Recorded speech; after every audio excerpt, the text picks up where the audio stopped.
Okay. Well, this is an interesting state of affairs. When I was working on the current sequence of the show, I was thinking, man, I wish I could do in Krita what I can do in Blender, in the sense of images mapped to planes are procedural. In other words, if the image changes, then you just reload the blend file and re-render it, right? And it occurred to me, wait a second, that Krita has the same exact capability. I'd totally forgotten about it.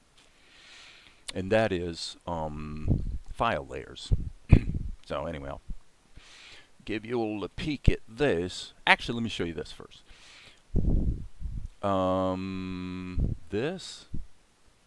This, I probably don't want to do that. But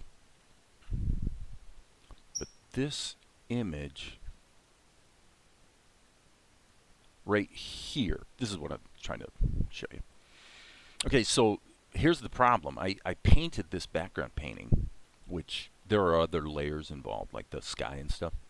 But anyway, I did this whole background painting and then did several shots, and then realized that in order for the storyboard to work, Mel approaches the tavern and then peeks inside.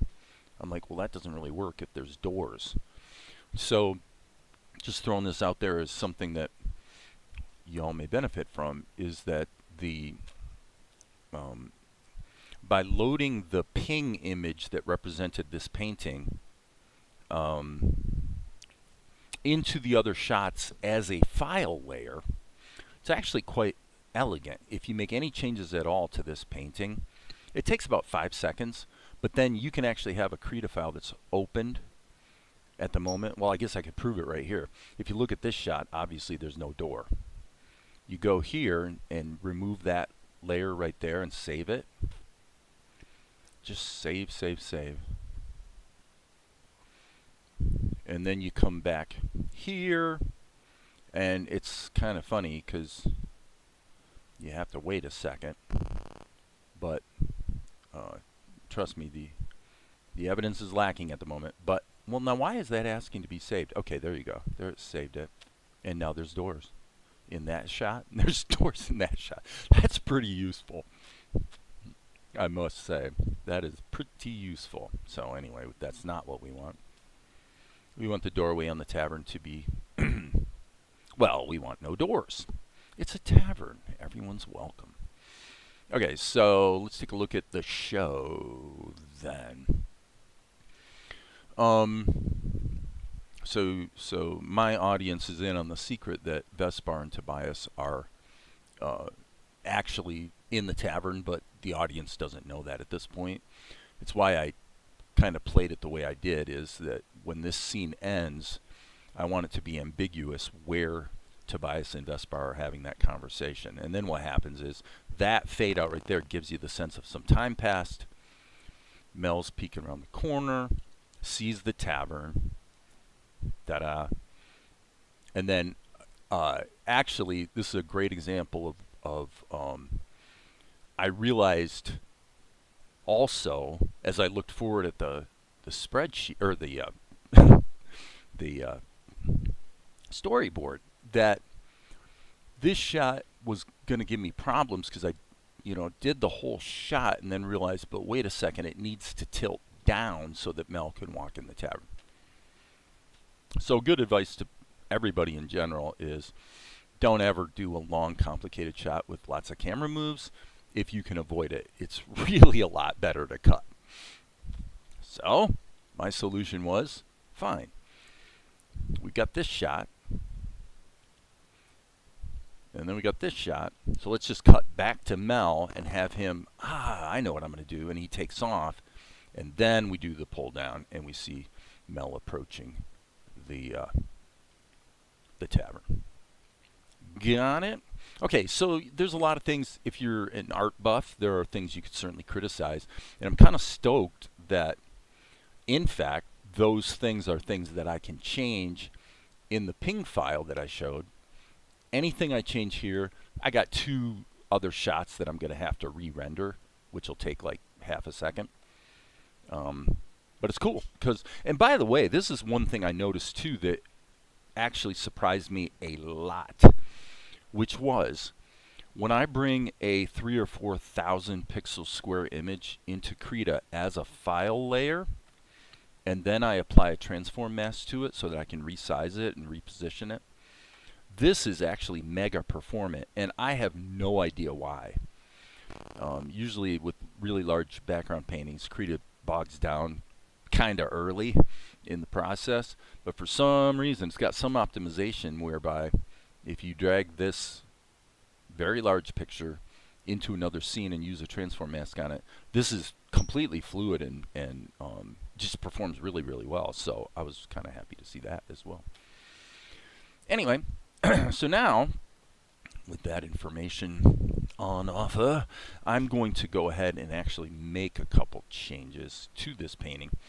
Okay, so I said earlier, if you're an art buff, I don't think I really finished the thought. The thought was you're probably horrified at some of the things in this painting that look pretty awful and rough, let's say. Well, that's okay, because the first time we see it, we go quickly into a camera move where there's more attention given to the details here. You never really see, like, where this building in the other picture looks really, really messy. You never actually see that. Now this all needs some attention, so let's go ahead and deal with it. Let's start fixing a few things up.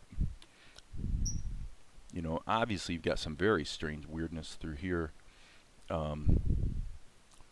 textures and whatnot, and the truth is, if you're just watching the thing, it just looks like noise, and it's no big deal at all.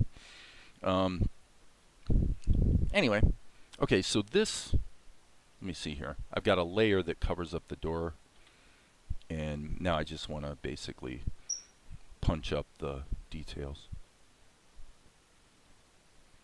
So I am creating at 1280 by 720, which is broadcast HD. And I found that this brush that I really, really like, it's going to be in your basic Krita brushes. This is more or less analogous to oil painting kind of thing. And it isn't as cool as some of the newer brushes that, you know, make natural media painting even a little better. But as an all-around utility brush, this one is absolutely smoking. In fact, I actually, well, there's a My Paint brush that's a close competitor, actually. But anyway, the point being, it doesn't really hold up in this image because this image is not at broadcast HD. It's like really big. Okay, but the principle being, I changed the initial size for this brush to, I think, 30 pixels because it was set at 60. It's like every time I used it, it's like it's always a little too big for broadcast HD background paintings. And so anyway, I'll figure out what the sweet spot is. But if you're wondering how to do that, you just hit F5, change whatever you're going to change. That's actually showing the wrong brush, which is kind of weird. Oh, maybe I was actually using the wrong brush at that moment. So, I mean, this is actually probably okay. Let me look at this. So yeah, this is set at 30 pixels. It's actually, to kind of finish the idea there, you hit F5, change the size, and then you do not save it as a new brush preset. You overwrite the brush preset. Up until Krita 5.2-ish, if you did that and you had that brush in your hot, you know, your hot buttons as a brush you're going to use frequently, it would disappear, right? If you change the brush at all of a sudden Krita would get confused. That doesn't seem to be the case anymore. If you edit a brush and then overwrite the existing brush preset, everything seems to just propagate as you would expect. So that's been an improvement in Krita with recent releases. So now we're just in a mode of having some fun doing some painting. Honestly, 30 pixels is still probably a little on the large side. Yeah, it probably should be more like 20, but I'll be playing around with that over the next week or so. But the bigger takeaway is that it's super cool that we can Like, am I ever gonna do a background painting and then not realize downstream that that I made a mistake? I was talking about this in the last live stream, which I deleted. It's just like so negative. I'm like, I never ever do anything right the first time. The funny thing is, it's actually true, and for the most part, I don't mind. I've learned that it's like the way that we learn and improve and grow. The fact of the matter is, we we lament our mistakes when in fact, if you want to be optimistic in your view, if you hadn't made the mistake, you wouldn't have become aware that it was a mistake, right? So the missteps in life are actually quite beneficial because they bring to your attention things that you need to change or improve, perhaps. Okay, so here we seem to have some sort of wood texture from previously that I'm going to just... That's why I say I like this brush. This brush has the property that whatever color you give it, if you push hard, you know, it'll paint that color quite well. But it's got a really strong smudge component into it such that if you don't push very hard, it just blends whatever's underneath the paintbrush quite nicely. So just throwing that out there for those who are looking for good brushes. Okay, so probably the wood grain should actually be kind of vertical, not so much horizontal. So I'm going to make my brush a little bigger for a moment here and give myself at least the basis of what will kind of sort of look like a wood grain. It doesn't have to be like detailed or too accurate because, again, it's just not something you see very often. The thing you want to do is zoom out a bit and just say, you know, close your eyes and then look at it and go, viscerally, does it basically feel pretty good? And if it does, then don't zoom way in and start sweating the details because you're going to start creating a bunch of details that no one's ever going to see. So, anyway, there is quite a bit here in this painting that's still on the rough side. So, and I happen to like painting. It's one of the things I've learned in the process of creating a cartoon is that I actually like background painting a lot more than I realized. Not sure why. It's just good for the soul, let us say. So, anybody here? Oh, Chiziapo, hey. What brush is that? Well, it is in the, let me look at what it's called. That's a great question.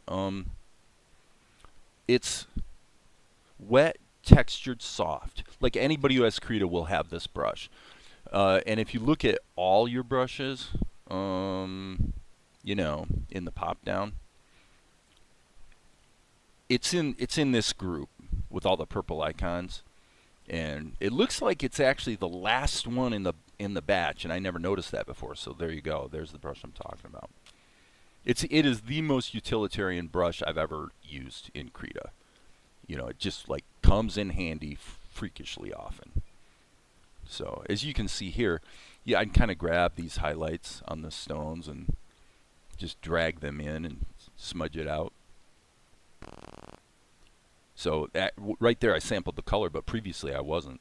I'm just really lightly dragging, and it blends it really nicely. But then if I just push hard, boom, there's the color I sampled. So yeah, it's definitely one of my faves. Okay, so in practice, the thing that's interesting here, by the way, let me think about how to put this. If I'm working at Broadcast HD, then the most important question insofar as brush size goes is hit the N key and look at the image at the size that it actually is, like 100%. If I do that now, everything's way too big because this is not, you know, it's not like this. This is all, these shots that go in the show are all Broadcast HD. But this is, of course, much bigger. But the bottom line is, get the painting to about the size it actually is going to be. And then just kind of feel what's going on with the brush. And I will say that at this size, it just looks to me like probably 20 pixels is more like what the settings should be. So by default for Krita, that brush is going to be, I believe it's 60 pixels. So I'm going to go F5, and you watch. Since I'm live streaming, this will be the time that it doesn't quite go my way. Okay, 20 pixels and then overwrite the brush preset. Yep, we're going to save it. Boom. Okay, so now if I click away and I click back to it, as you can see, it's set to 20 pixels. I would say for me, you know, if you're working in full HD most of the time, probably about 30 pixels would be right. And that makes sense because broadcast HD is in fact 1/3 smaller than HD. So now you can do the math, and there's probably some flaw in my math, but as a general rule, I would say if I was working at full HD, probably I'd want the brush to be more like, it might be somewhere between 28 and 35. You know what I mean? That's where it would be. It would be somewhere in that range. So no big deal. I'm actually just doing this painting right now. It's not so much that it has to be done, because the shots look fine, and with the movement, you know, you're not going to be analyzing the details. And frankly, if you look at the background paintings on episodes 1 and 2, you know, I guess I would argue that I've improved a bit, but you know, it's not like they're amazing. There's a few that are pretty good, but that's one area of my practice here that seems to be getting better. And in other words, my background painting technique. So anyway, so now I'm just delineating I think to finish the sentence where I interrupted myself a moment ago, what I was trying to say is that there's plenty of work to do, and I'm doing background painting right now just because it's fun and I just kind of feel like doing it. So that's that. Hey Tom. No, yeah, exactly, correct. So, you know, and we've talked about this a little bit here on the live stream other times, that, well, the quintessential example would be that if I told my distributor that the movie I'm going to deliver to them was either shot or processed at broadcast HD, they would have a cow. Like, oh my God, it's got to be full HD. Now, there's never been any demand for 4K, but that's just a fact of the industry. The industry never wanted 4K in the first place, and in practice, it's really not. Doesn't buy you much. As a producer, it does, because you can shoot wide and crop in and have it still look great. But to the viewers never, the marketplace never demanded 4K. Now that it's here and has been for quite a few years, is it cool? Oh, sure. Nothing wrong with it. I'm just saying that was driven not by the marketplace, but by the manufacturers, in that this was new technology they wanted to sell. So hence they, you know, proclaimed the benefits of 4K from the rooftops. So everyone would want one. Again, nothing wrong with that. I'm going to save as you go. So anyway, yeah, so the story is I do everything at 1280 by 720 in the cartoon. The parenthetical about the movies was that generally what would happen would be they were shot at HD, but I would do the editing and processing and whatnot at broadcast HD, so there was always a broadcast HD step that was destructive. And the crazy thing is, my experience concurred with what Robert Rodriguez said back in the, I mean, I'm thinking it would have been the late 90s, when the HD thing was first happening.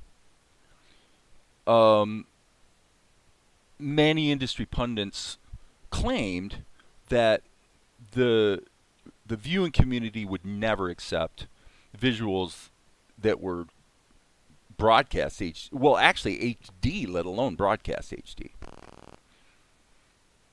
Reason being because the level of detail you can pull out of film is much, much higher. It truly is.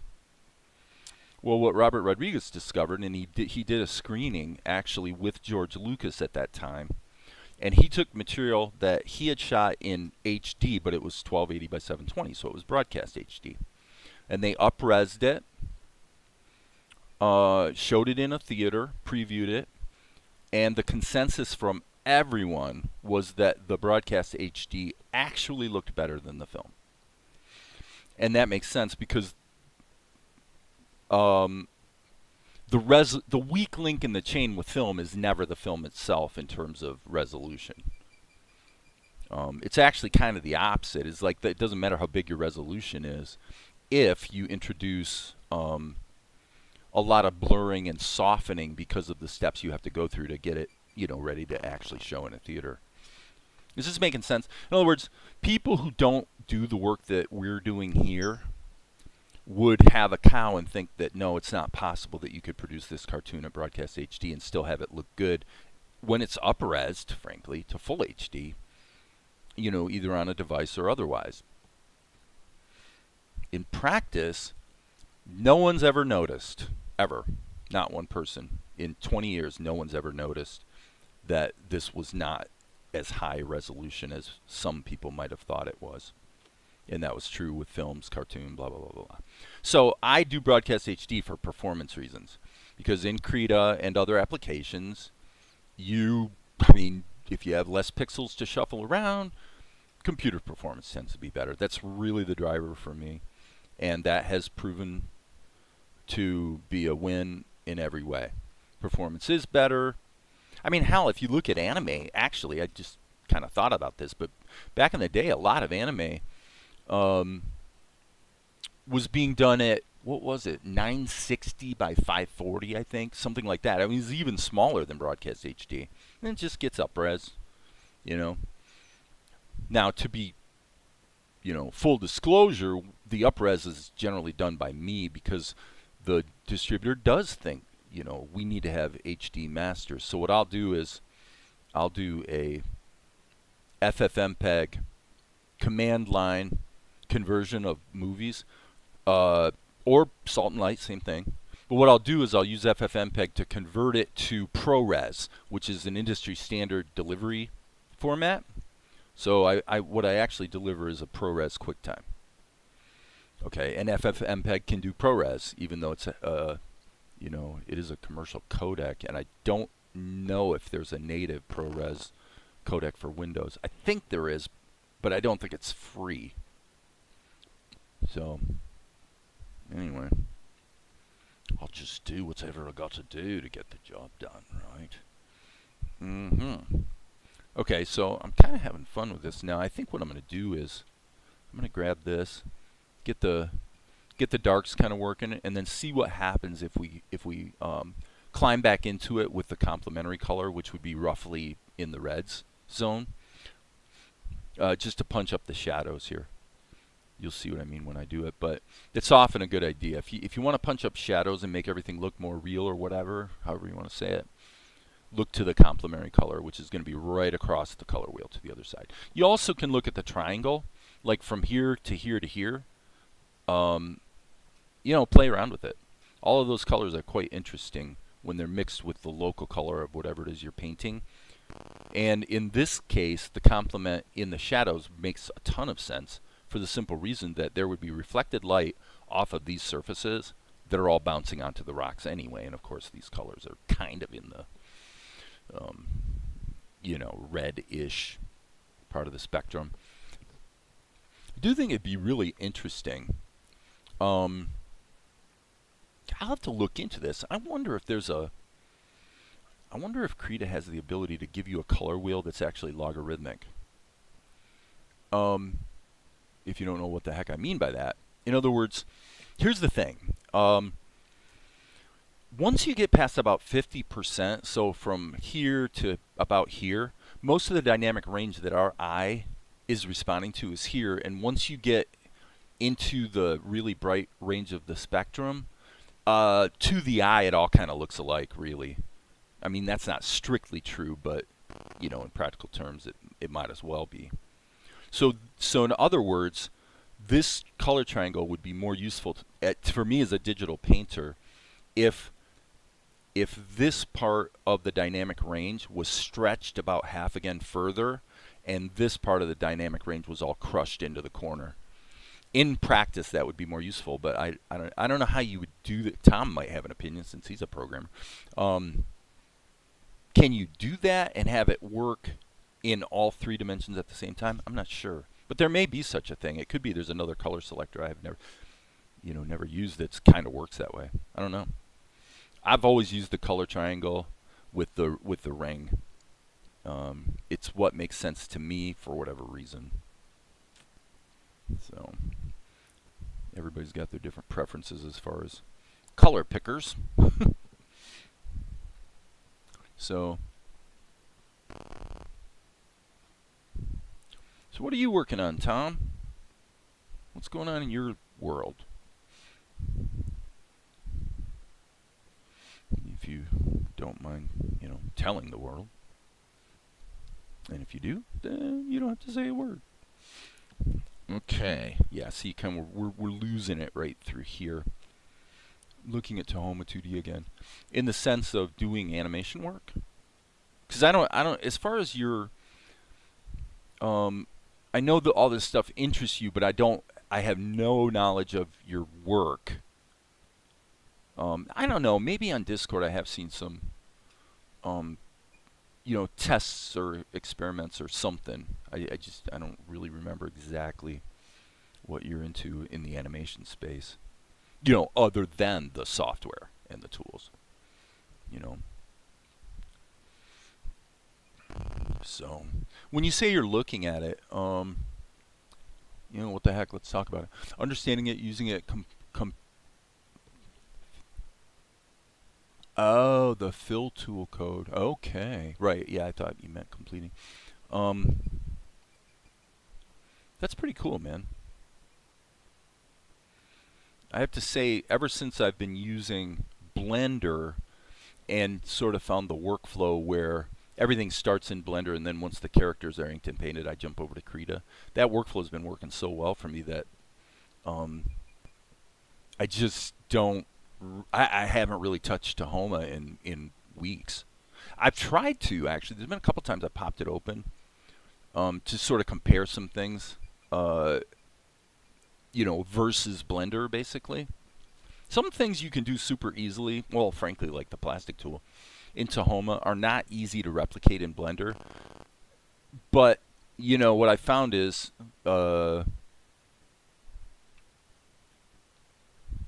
number one, it turns out that's not important very often. So if it's a little more cumbersome in Blender, that's okay. Probably a better example would be particles. If you're going to do a particle system, it's really quick and easy to set up in Tahoma2D. On the other hand, it's also it's more powerful and controllable, let's say, in Blender, I would say, across the board. But it takes more effort, to set it up. So that's always the trade-off. I'm going to go a little bit lighter over here.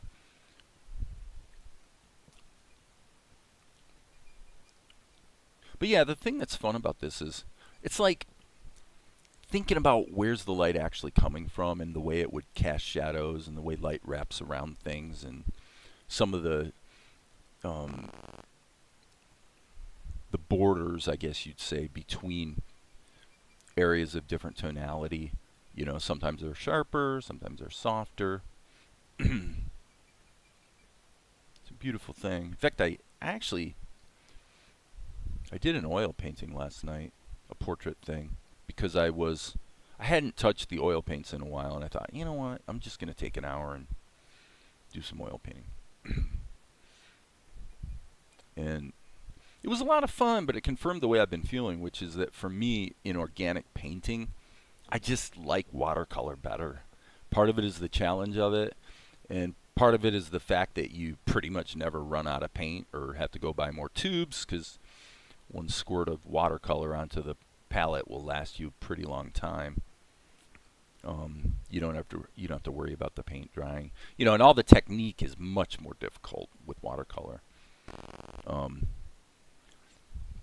But it was a good experience, and what I felt after doing it was that when I approach oil painting with the right attitude, it's very much like sculpture. It's more like sculpture than painting, because by not getting yanked out of shape, if I lay down some paint, I'm trying to model a shape, and then I realize the likeness isn't really happening or whatever.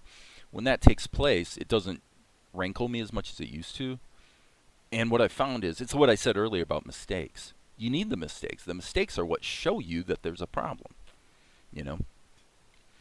Anyway, let me back up here. And those definitely look pretty good.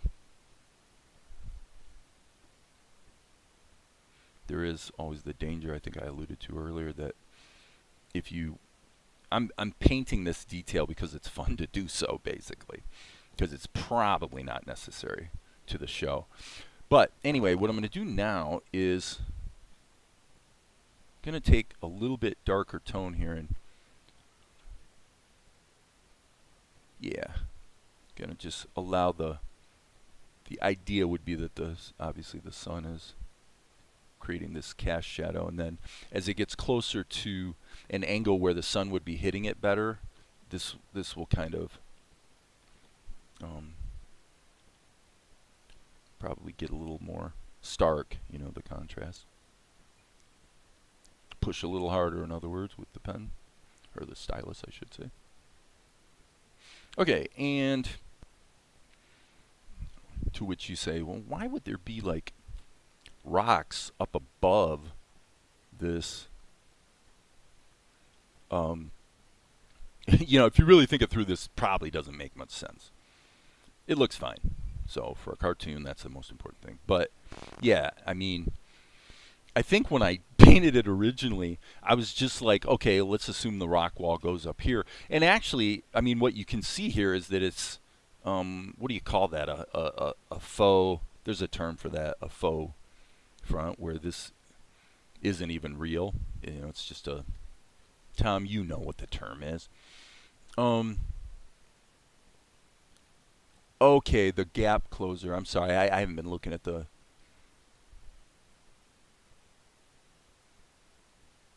I agree with you how you summarized it in a past stream. Blender's more open-ended for 2D and 3D. OpenToonz more focus. Yeah, for sure. And I guess the irony of all of it is, truly, if I was... if I had to pick only one tool, there's a pretty good case to be made for Tahoma. You know, Blender's a great all-around tool, and yes, anything you could want to do, you can do, but a lot of it is, like I said earlier, it's going to require more steps and more research, frankly, because you really need to learn how to do things. And so Blender paired with Krita has been a really good combination when used the way that I've been using it. Like I know where in the workflow process to switch from one to the other, kind of thing. If I couldn't work with the two together, then Tahoma2D would probably be a better all-around solution. You know, that's my thinking anyway. Okay, yes, there's another thing I wanted to tweak here. Let's go to the Buscema brush. Well, actually, strike that. Let's go back to the oil paint brush. I want to smooth this out. This is something that you can kind of see in the shot when it appears in the show. So,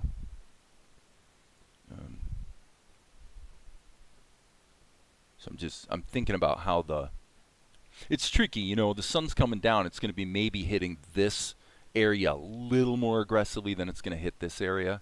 But I mean, in the middle of the day, that's mostly nonsense. I mean, it probably all would be illuminated similarly, but no big deal. Again, like I said earlier, the main thing is, you know, does it feel good? Does it feel right?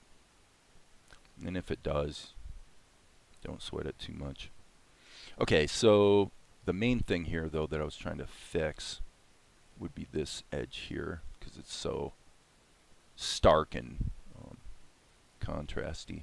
So like this is an example of what I'm talking about. For this area, for this to be picking up a tiny bit of shadow there, right? Because there would be some sort of something underneath here that's sort of holding the you know, the tarp together, and the weight of the fabric would obviously sink in a little bit. So, okay, so none of which is what I came to this part to do. This is why I needed the Buscema brush or the Conan brush. What I wanted to do here is just pick up this edge a little bit. Yeah, doesn't take much, man. So yeah, in the normal course, for those that are looking for tips or whatever, in the normal course of background painting, what I find is, well, put it this way, especially if you're working in a shadow area, if you want to delineate light and shadow, realistically, let's say, then I will literally, you're basically going to be working in this quadrant. Most of what we experience in the real world with our eyes is here. We don't tend to see stuff that's this saturated or this bright. So this is really the range we're operating in. What I find is if I'm painting something that's this color and I need to add a highlight to it that's going to look quote-unquote realistic, you want to go from about here to about there. It's like literally the diameter of that little tiny circle that's as far as you want to go. Otherwise, you're going to introduce too much contrast too quickly. So, I mean, again, general rule. There are exceptions to every rule. Okay, and so what I'm thinking here is that this should be a little bit lost in shadow because the sun's coming down this way. So I don't want to start up here with this little highlight I'm adding. I want to start down here where realistically it could, get caught by the sun. And I'm not worried about blending it at all because the idea is to let the grain happen. Let's see, over here, probably the same thing. Little bit darker tones. Yeah, something like that would be good. That looks pretty good. Okay, so what did I say? This back here. I should probably switch back to the oil paintbrush. I call it the oil paintbrush. I mean, it doesn't even purport to be simulating oil paint, I don't believe, but it's just kind of the way it feels, so that's what I call it. And frankly, I mean, that kind of suggests that this whole region should be a little better lost in shadow. Ba-doo. Alright, gap close feature. Yeah. Valerie, what's the term for a faux, like a faux front, like actually those rocks right there on the wall? What do you call it? There's a term for that. And facade. It's a facade. That's what it is. That's what they mean. I mean, when they say, obviously facade means more than that, but yeah, when you're talking about the front of a building, I think facade is what they call it, if I'm not mistaken. All right, so let's see here. Probably wouldn't be a horrible idea to save my work. Stage set for a cowboy movie. Yeah. Yep. Those facades, they'll get you. So what time is it? 1:29. Yeah, I haven't been making quite as much progress as I prefer, just because of this other project I've been working on that involves well, it's an AI startup. So it's AI startup creating a mobile app that I can't talk about, and they wanted to have a sort of an icon or a mascot kind of thing. And so I designed the character in quite a bit of both still imagery and animation for that. Okay, I said the thing I said earlier about complementary colors, so I'm going to go ahead and give that a try right now. How am I going to do it? Well, I'm going to go to another layer just to be safe. So what I normally do is I'll sample the monochromatic shadow region. I'll go across the dial, and then you find you need to lighten it up a little bit or you're not going to be able to see it. Okay, so now in this case, I can kind of go crazy here because it's all on another layer.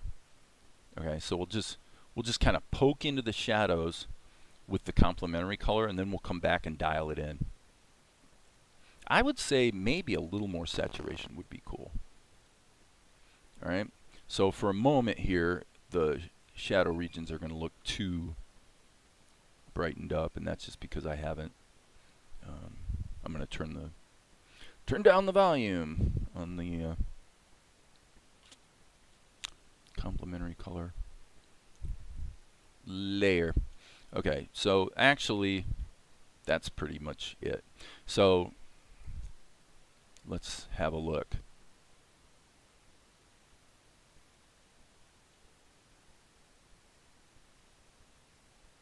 Actually not too bad, but I think I want to take this to a much greater extreme. I do feel like I want to kick in more red. And I sound like a Michigander, which by the way I am.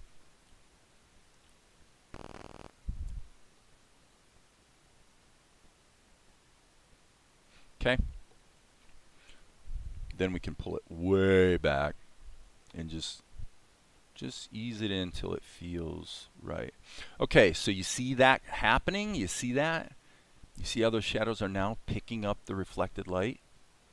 Pretty cool. All right, so another thing we could do is repeat, well, not repeat, but do a blur.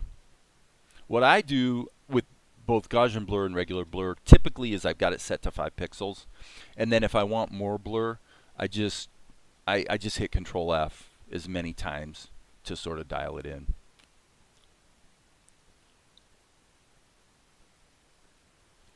So is it better?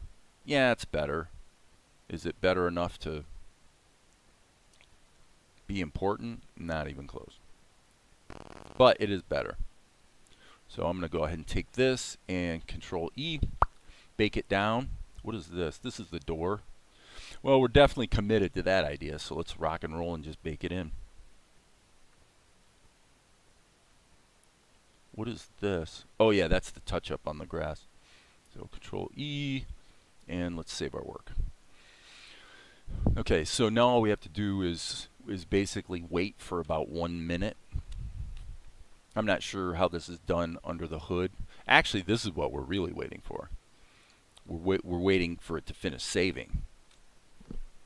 And then, when we go back to this shot, just like magic, all of our changes just appear. Isn't that cool? I find that to be quite cool. So now all we have to do is re-render, and every shot that uses that background painting will automatically update.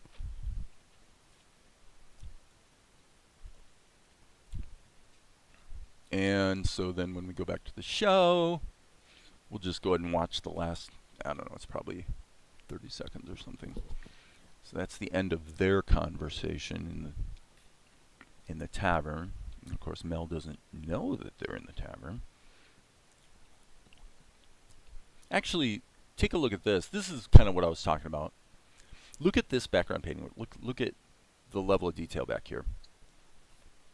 It's very sloppy.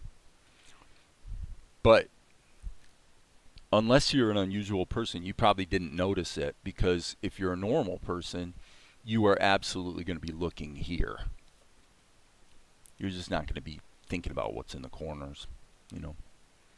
So, okay, I see the greenery needs to be punched up.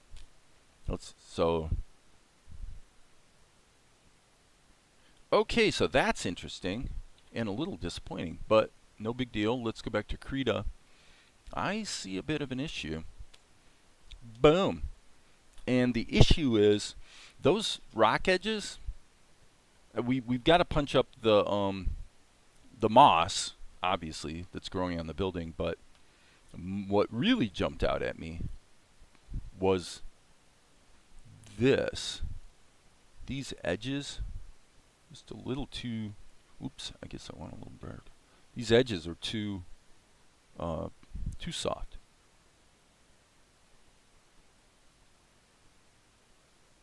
So we'll just punch up the edges. It makes it look better anyway. I mean, just looking at it here, I was probably looking at it too close for too long and lost a little bit of perspective. But it definitely feels like it wants a little bit more light, you know, grabbing those edges to make it pop. Which kind of brings up something I almost mentioned earlier and didn't, which is when you're doing background painting, I guess I alluded to it, but you want to be cautious about how close you zoom in to nail your details. You want to do it, but you've got to keep pulling out to so you don't lose your perspective, you know, of how it's really going to look when someone sees it, because this is what they're going to see. You know, now in this case we do zoom in, so zooming in here as close as I will in the show should inform me where my level of detail needs to be. I just didn't like the soft edges I was seeing. It's like a little too mushy. Okay. Let's go back and revisit this. Let's just, yeah, there's no shadow layer, so.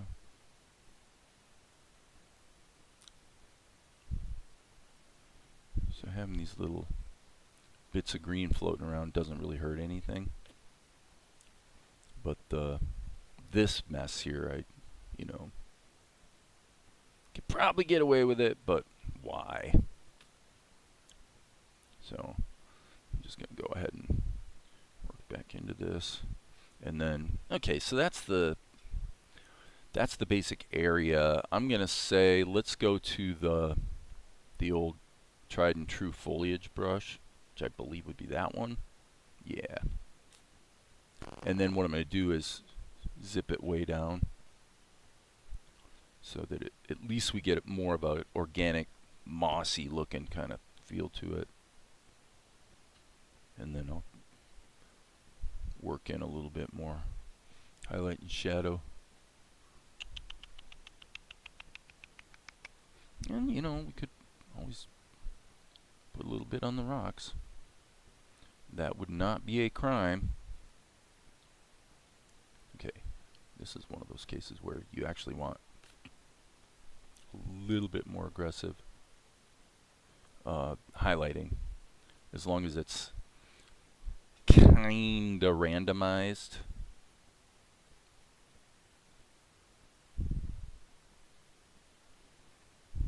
It's actually one of the harder things for humans to do, it turns out, is like making something like this look random, i.e. look natural, is actually kind of hard to do. Where humans have such a proclivity for patterns. So you almost, like you probably, if you can believe it right now, I actually just closed my eyes. So I don't even know what I'm doing. You know, I kind of know the stylus is kind of in the correct area, but I'm just tapping the screen. And I mean, that's kind of impressive actually. Just now I am paying attention, but I mean, that looks pretty awesome right there. That's some cool looking foliage. Now we can't go quite that hot on the highlights up here because obviously the area is in shadow. All right. Yeah, that looked pretty good. Pretty impressive, friends. All right, let's save this. And then I think we will take a look at where we're at in the timeline, storyboard. See what comes next. Not sure how long I'll be live streaming today. Okay, that's done saving, which means this shot, yeah, you can only just barely see what I added there.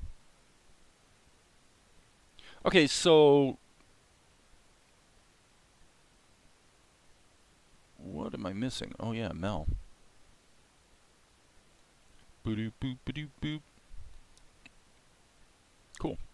All right, so this doesn't actually, well, I guess it does need to be saved because I just manipulated the layers. So I'm going to render this, and then we'll come back, render the other one. So I would say to all of those out there who are keeping score,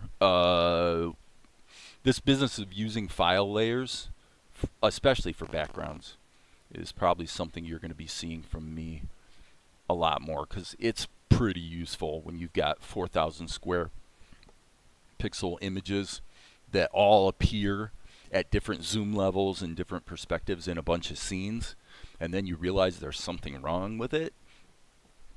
It is pretty nice to be able to fix it in one place and then just have it, and then all, you know, the worst price you pay is you have to re-render, which is no big deal. Okay, that's it for those. We'll probably be coming back to the background painting, actually, I suspect. For those who are curious on the animation front, okay, am I going to pull up the right one here? It would be E. Okay, so just here's what I did. I used the transform mask to make the background the right size. I knew I wanted to come back to the sign and then zoom down, okay? So then what I did was I painted this. And then, but I was going forward. So the next frame, pretend this is in reverse. So I paint this, and then I just use the transform tool to make him go up and down and get just a little bit bigger as it went in this direction. And then I simply took those frames, clicked mirror frames, which just puts them in reverse order. And the reason I did that is because I didn't want to mess around with painting this, and now I have to add to it and make sure everything's exactly the same. You know, it's all just dumb. I mean, it makes way more sense to just paint it one time and then just do the animation in reverse and then reverse the frames. So, anyway, for those who were, I'm sure there were at least 10 or 20,000 people out there with bated breath who were really looking for that explanation. So, to those people, and by the way, to those people that are actually likewise horrified at the bleed through here, you know, that little mess, let's see if it's really a problem. If it is, we'll fix it. You definitely can't see it there. You can definitely see it there. And actually that edge, yeah, that edge right there has got to be cleaned up. So looks like we're going to have to re-render one more time. No big deal, friends, no big deal. Sometimes what I'll do is I'll just use the fill tool like this, just smack it around, and then go back to your oil paint brush and just kind of make it work. Make it work. Okay, let's see. Okay, yeah, that is definitely a little bit of a strange layout for that building, so I'm going to just chisel that. That's what I call it. Whenever I'm just cutting stuff out, that I always refer to it as chiseling. Chisel away the details you don't want, so you leave the ones you do. Now in this case, we need to go to the Conan brush because this actually does need to be a bit of a sharp edge, a clean edge. So are there any questions out there from the peanut gallery about these methods or techniques? I suspect not. And frankly, guys, I'm like you that way. It's actually probably more fun just to watch than to, you know, necessarily grok every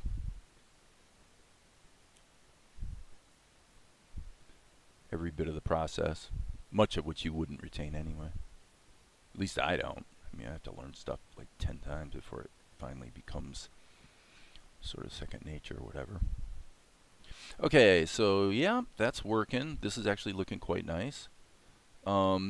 Just for fun, we'll do the complementary color here as well, just to see what happens. Okay, what does that look like? Well, if you're ballsy about it, you'd say, let's go across to there, and first and foremost, see what it looks like if you just add red directly. It's a little dark, but pretty much works. Just go across to the other side of the color wheel. Just work a little bit of the complementary color in, and by gum, it always makes your backgrounds pop a bit. It's really hard to explain why either. It's like there's a richness or something that the real world has, that if the painting is too monochromatic, it just seems kind of dead. It's funny because I know this is like way out of left field, but Valerie and I were talking about this from the standpoint of salt. Okay, I'm not joking. I'm very serious. We buy this salt that is from Japan. Okay, so it's made with, well, it's basically made from seaweed. What they do is they dehydrate seaweed and they extract the salt. So the salt's coming from the ocean. But the interesting thing about this salt is, and if you've never experienced it, now you can, we also have Himalayan rock salt, which is the pink stuff. Okay, so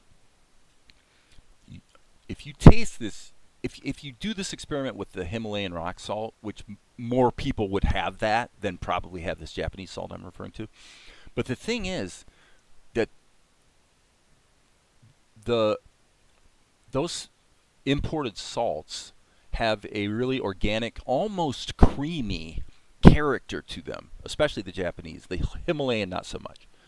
And it's because of the, it's all right out of nature, and it's not quote unquote pure.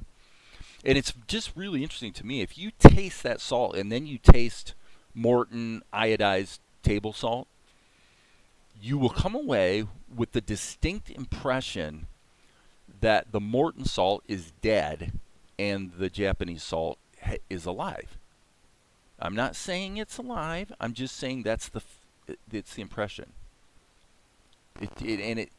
It's much tastier, frankly. And part of it's because the iodized salt is kind of deadish, But yeah, you can find these salts on Amazon or whatever, Okay, this I'm going to leave it blurry because it's background and I want it to be blurry. Okay, so now we can save this. And then, unfortunately, we've got to open up C and E again in order to re-render them. Because this little bit here was just a little too egregious. Hey, Tom. William's Art's back. Hey, I haven't seen you in a while, William. Not going to lie, it's impressive how smooth and simple you make it look to make this very nice and beautiful. Well, let me tell you, I'll show you something here in a minute, William, that will maybe help you in your digital painting journey. Okay, so we've got C and we've got E. So let's open these up. Open recent. And I kind of said some of it earlier, but I'll just create a new thing and just show this really quickly. Okay, so I'm going to draw a thing. Doesn't matter what the thing is. But, okay, so there's a thing. So, number one, keep in mind that the context your thing is in will make a difference. So if there's any doubt in your mind, actually this is a white background, so I might as well just paint it. If there's any doubt in your mind, pick a mid-tone color that's kind of similar to what will be in various places in your background, and add that in. Just because the context your stuff is sitting in will affect how your eye perceives it. So the basic stuff I was going to say is this. Number one, when you're dealing with, actually, number one, think about where the light's coming from. But then the second thing is, if this is the local color of the thing, then the shadow for that thing is only going to be about that much darker. You see what a little change that was on the color wheel? It's like almost nothing. But because of the way our eyes perceive darks versus lights, you can have it, a very small change is extremely visible. There's tip number one. Well, I guess two. Tip number one is don't paint on white unless you're really sure you know what you're trying to do.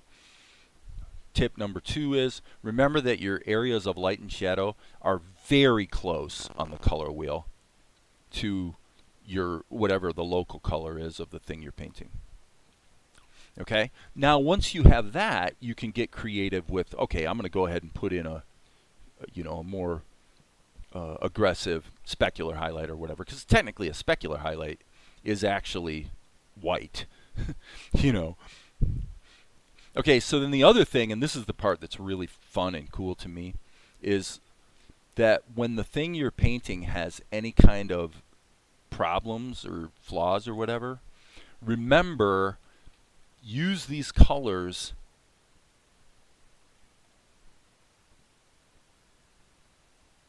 to punch up the edges. Now, the old masters of painting did this all the time. And if you look closely at the old masters, what you'll find is they would actually paint in a slightly lighter edge around a dark edge, like I just did there. And the reason they did that was to make it pop. And when you do, let's see here, filter, enhance, unsharp mask, as opposed to just a plain old sharpen operation. When you do unsharp masking, I'm not going to change my settings because I like that Krita remembers them. So I'll just apply it multiple times. But when you do unsharp masking, it's actually doing the same thing. The sharpening algorithm is mainly finding edges that have a little higher contrast and then enhancing the contrast, but only on those edges where you have a darker and a lighter surface meeting. And that's basically how unsharp masking works. It tricks the eye into thinking it was sharpened when in fact it wasn't sharpened. You just increase the contrast at the what is it'd be like the borders, I guess, the borders between an area of a little darker color versus a little lighter color. So that little trick right there will help you wrap your head around how to capture form, three-dimensional form in the things that you're trying to draw or paint.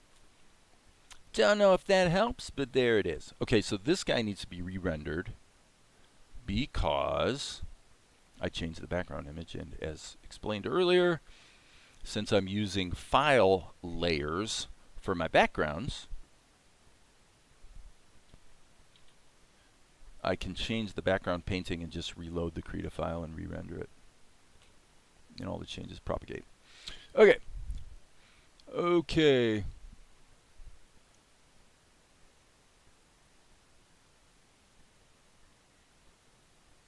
I think you need iodine in your diet. I was low when you were at my physical. I'm curious.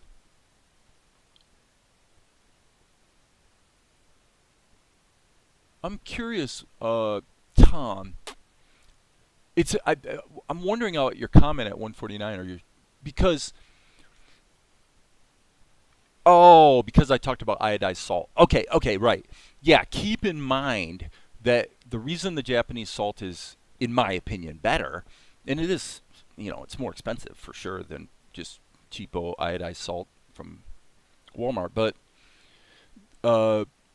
when the salt has been created by dehydrating seaweed, there's a ton of iodine in that salt without it being iodized, quote unquote, in a separate step. Because actually, when you buy iodine supplements, that's largely, I believe, where the iodine comes from. Is actually it's extracted from seaweed. So if you're dealing with salt that's already also from seaweed, you tend to have iodine, and as sort of explained earlier, a lot of other minerals. It's actually why Himalayan rock salt is not white or clear. The reason it's pink is because of the other materials that are actually in the salt's molecular structure. Okay, are we good? I think we're good. Boy, that sure does look better. Okay, so let's take a look. I use sea salt. Yeah, sea salt's pretty good, you know, for sure. Sea salt's going to be an improvement over iodized. Okay, so unfortunately, I can see some flaws here that really are not acceptable. So I hate to say it, but I actually have to do a little bit more fixing. Yep, I just had some artifacts that snuck through from the well, from the spray brush, the brush that I used to create this texture here, like 5 days ago or whatever it was. Apparently, I wasn't paying as good attention as I should have been, and I let those little hiccups sneak into my painting. Okay. Now, question. Do we want to take a 2-pixel brush? Grab, oh, I don't know. Let's look at what color this is. Let's grab an aggressive highlight right there. Do we want to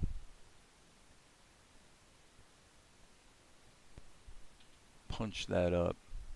And by the way, actually, okay, I can see more flaws. Boy, I'm glad I looked at that. Eraser mode. Oops, not that. That. So I am actually going to tilt this. Well, it's supposed to be B for brush. Okay, so getting back to the task at hand, if I was going to try to punch up this top edge, here's the way you would want to do it. This is kind of important. Because if I just draw a straight line, first of all, it's going to look a little unnatural because it's too straight of a line. So what I'm going to do is I'm going to make my 2-pixel brush. It's like my inking brush. I'm going to make it a little bigger, like maybe something like 6 pixels. Okay, so now here's the magic key. If you want to really hedge your bets and you're not sure you know what you're doing, then just put it on a separate layer. If you are sure that you're knowing what you're doing, then sample the color you're going to use for the highlight. It should be pretty aggressive of a color, frankly. Something like that. Okay. And then click that, because that alpha locks whatever you paint to whatever's already on the screen. And I'm sorry, this is where I do want to use the straight line. But because I'm using the straight line tool, it's not going to create a straight line. It's only going to create, because it's only going to apply the paint along this edge that already exists. So if I go from this corner to this corner, that is going to be, man, that's going to be subtle. Let me look at that. But I'm going to say that's probably okay. Now I want to do the same thing here. So I'm going to turn the opacity like way down. And that might be too much. And actually, I think this is too small. Oh, that's too big. Okay, what's the sweet spot? Let's try 10 maybe? I don't know. That's probably okay. That's probably okay. Yep, I'm just going to punch that up. And of course, one thing you could do is paint it in like additive mode or something, so that as you go along it keeps, you know, the more layers you add, the more dense it gets. Okay, 5 key and save. Whoops, I hit the 5 key. Okay, I hit the 5 key. Actually, I probably hit F5 instead of 5. I'm moving a little too fast. So I'm going to save this. And then we, unfortunately, as I said, we need to re-render the 2 shots that we're working on. Okay. Put a temporary white background or use the select all tool to see where marching ants show up unexpectedly. Yeah, great idea. That's a good tip. Yep. Yeah, That's a very, very good tip. What I actually used to do was put a totally saturated bright red background. Um, it just showed everything, you know. So there's more than one way to skin the cat, but your suggestion is definitely a good one. Okay, so there's that, and there's that. Okay, so interesting stuff here. Let's look at this one. I'm sorry, this one. I'm sorry, this one. Yeah, that edge right there, that looks pretty good. Looks fine. Pudoink. So, let's render this guy. And let's render this guy with the new background painting. And then we'll watch what we've got and then move on. Unless I see another really egregious flaw that I need to address. Oh, by the way, for Tom, or I'm sorry, for William, notice on this shot, like these cracks in the rocks, notice how I missed that one versus this and this and this and this. This would look better if I had put that little bit of an edge highlight right there. Just thought I'd mention that because I definitely... Okay, why is this not projecting now? There we go. Poof. Come on, Mel. I know what the problem is. Sorry, guys. I've got my preview set to auto, which means it's going to be half resolution. Okay. That's the actual show right there. And as you can see, the level of detail in the painting actually looks pretty darn good. Definitely. I like it. Okay. We're rocking. Okay, so now let's go to Blender. And the next shot is, yeah, Mel peeking in the doorway, which is a purely silhouette shot. So let's just say, let's do it this way.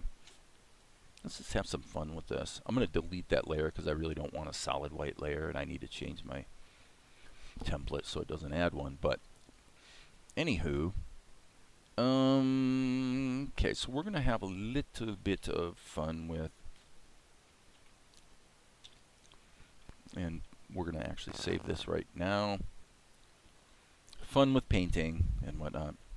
Okay, so this is going to be a folder 0392F.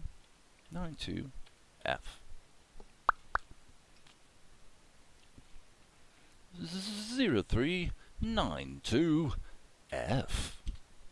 Okay. What do we want to do? Well, what I actually want to do is refer back to what was going down with these guys. Okay, so they kind of had the dark bluish rock wall, but that is the one that I'm kind of interested in here. Okay, we're kind of skipping Blender because there's what we have to do here from a animation standpoint is so basic and fun, you know, that there's no reason to knock myself out in Blender. Just jump right into Krita and do it. Okay, so it's something like that would be not too bad. That's more accurate to what I had in the... Yeah, that's more accurate. So what I'm going to do is I'm going to drag this into Krita as a new layer. And what I'm going to do is actually make this way bigger.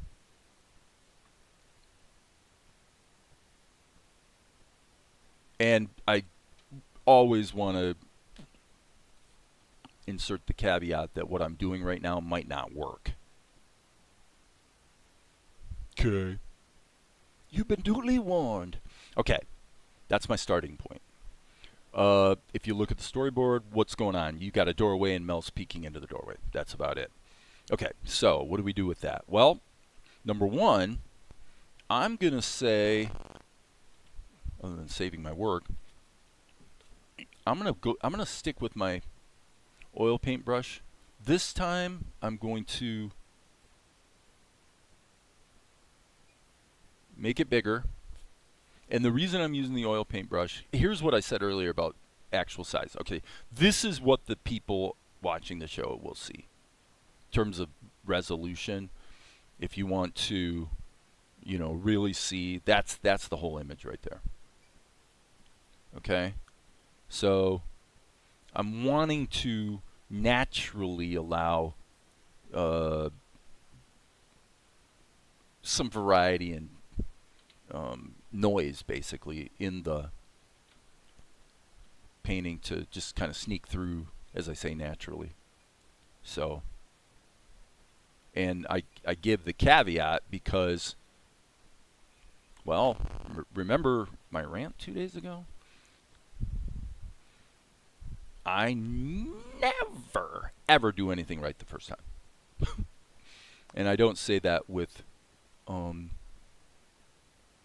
it's just something I've noticed, basically. It's just, you know, especially if you're in a hurry, like you're working on a project, you really got to get it out, and you make a mistake and kind of set you back a few minutes or whatever.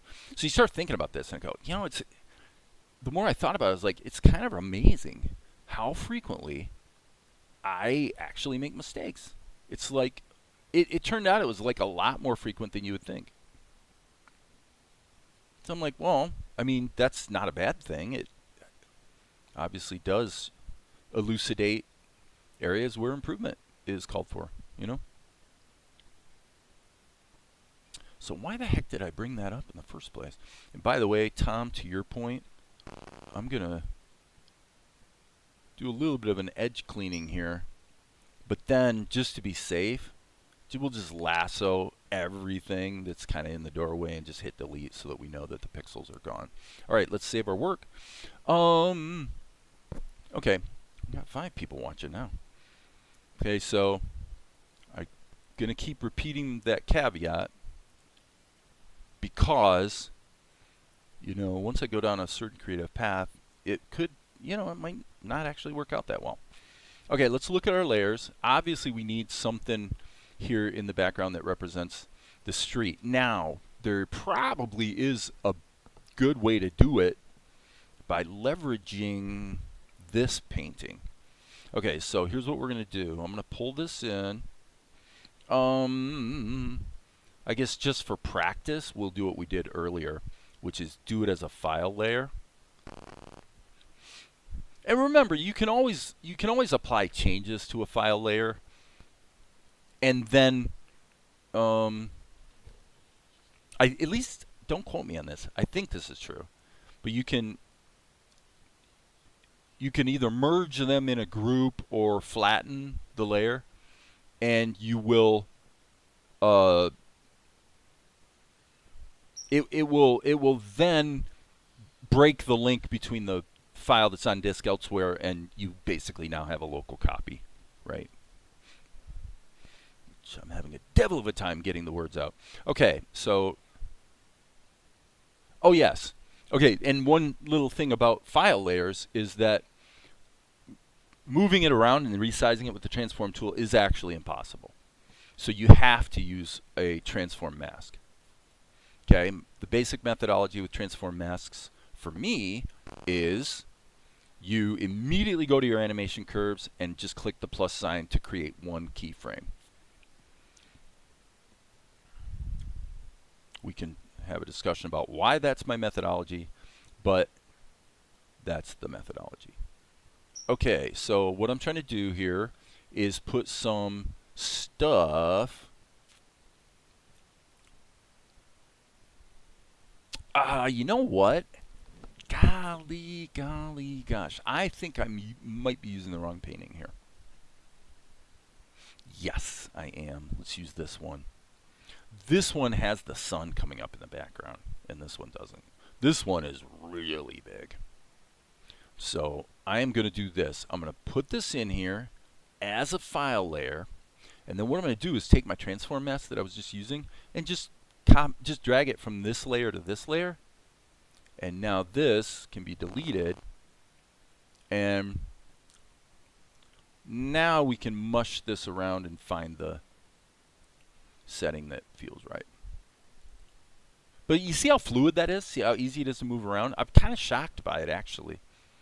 Using a transform mask with a file layer is quite surprisingly, what's the word? Robust or performant. I think that's the word I'm looking for. So to give the sense of, I want to have the ground in there. I want that to be offset a little bit. Let's do that. Okay, and then what I'm going to do is I'm actually going to blur this, but because I'm satisfied with the way that's looking, I'm going to experiment with what I was talking about a minute ago, where I'm deliberately trying to bake it down. So can we flatten the layer? It looks like we can. So I would be willing to bet you some moolah that that just broke the link between the file on disk and this one. Pretty sure that just happened. No big deal. All right, so let's filter and blur. And then I'm just going to hit, actually, go to actual size here, and then just keep hitting F until it feels right. Okay, cool. All right, this background layer should actually be in between because this is going to be Mel Silhouette. Okay, I think I just spelled that wrong. H-O-U-E-T-T-E. Okay. All right, so we're going to do this actually the same way we did the other one. So what I'm going to do is go here and add a keyframe right out of the gate. Now, can I cheat like the Dickens by using the Melchizedek from this shot? Or wait, would it be this shot? Why not? Let's take this layer, copy the layer, go over here, paste the layer,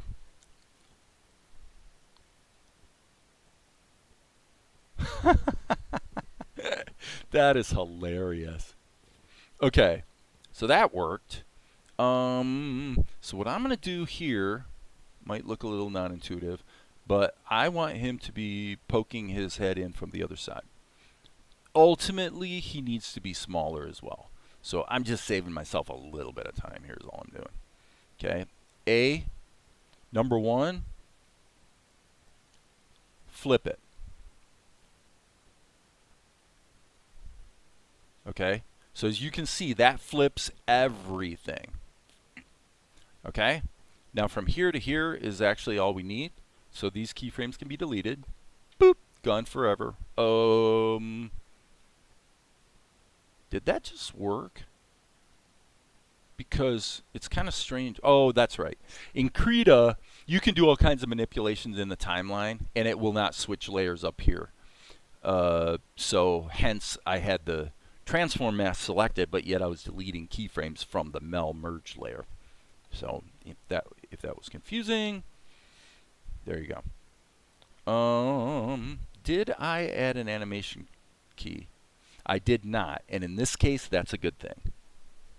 Because I don't want this to be an animated effect. I just want to get him resized properly. So this should be more like this. And honestly,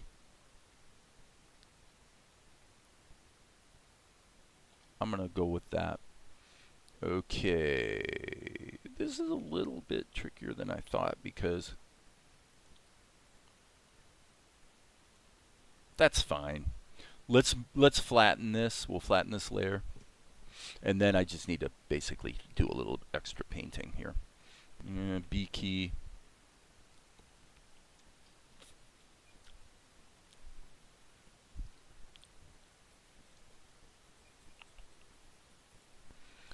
There we go. And this little bit here seems like it wants to be a little bit lower.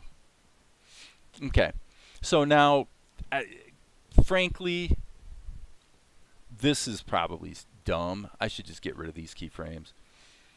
And I'll just do it the same way I did it before. So put this in here, hit the A key. So I'm going to go forward one. Actually, I'm going to go up.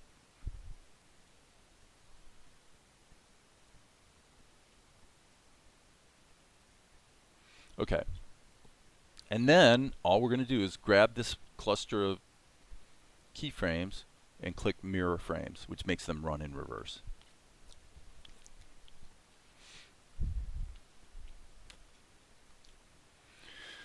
So there you go. I mean, is it perfect? No, it's not perfect yet, but one entire shot done pretty darn quick. Okay, so I'm going to grab this, alpha lock it. I want to do some stuff with this background. So I'm going to hit the airbrush and go ahead and punch that up. And then we just want to kind of feel when it feels right.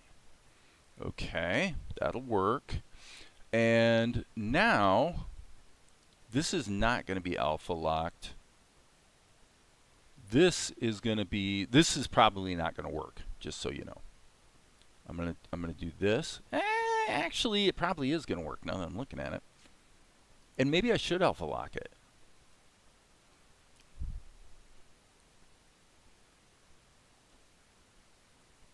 I don't know. Let's put Mel in and see. I'm thinking it probably should be alpha locked. I think the better idea, let me see. I think the better idea would actually be to just paint it out here in the center. So it's kind of both alpha locked and not, you know.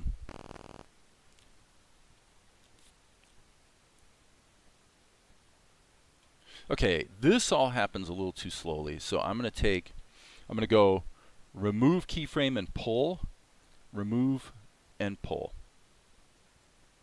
What that does is it takes the keyframe out and then ripple edits everything that's left. Okay, I think that's probably pretty good. Not sure I'm sold on this though. I mean, I like it being in there, but I'm not sure I've done it quite well yet.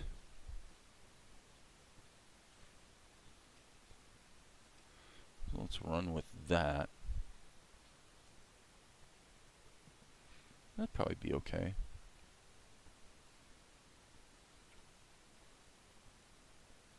Boop.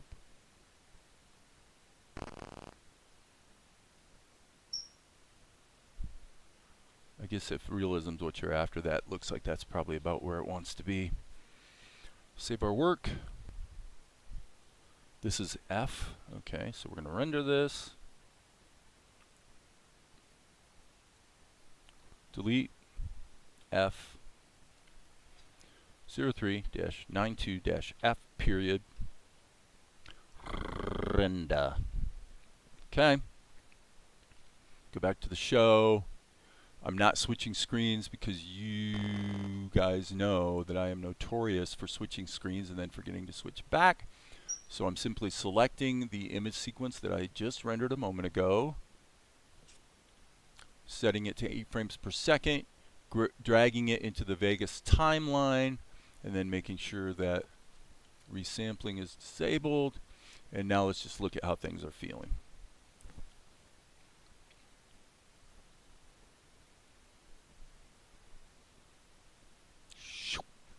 Boom.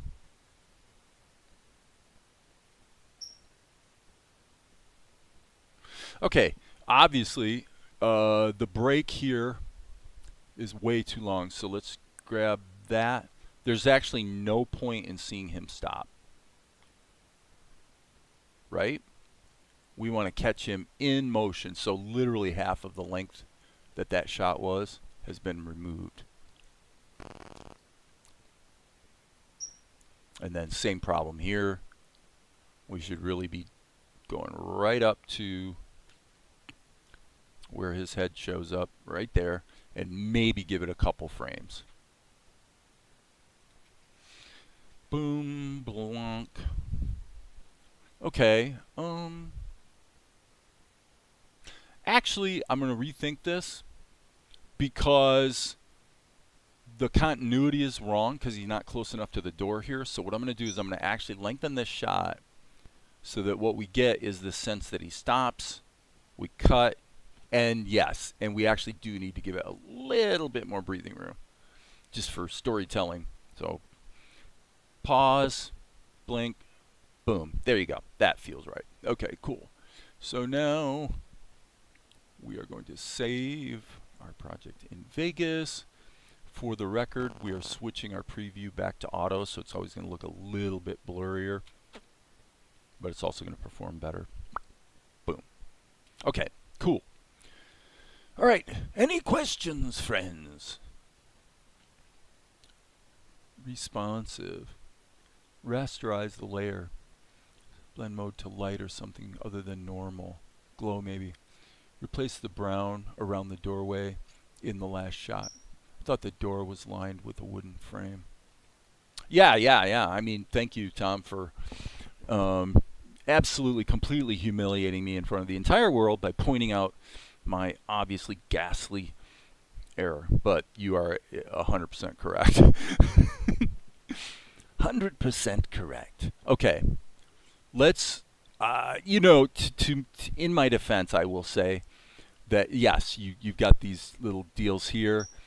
Okay, Tom's saying, well, what about this? And then we get here. I'm going forward one frame at a time here in Vegas. Tom says, well, where did they go? Actually, I will add another thing, by the way, to Tom's point. I don't really feel like the width of the door is quite right either. So that's okay. This is easy to fix. What we're going to do is, on this layer, by the way, is this, I don't know if this is trimmed to the image size, but, okay. So this does not have any animation keys, so I can just do this. I guess I'll, just to make it easier on myself, I'll just barely hide Melchizedek there, so I don't have to move his animation keys around too much. Okay, when does it feel about right? About there. Save that. Render. So I agree with Tom, and while it is a bit of work, on balance, it's not going to take much. So this is the exterior shot we're talking about, and we have to make some adjustments. Okay.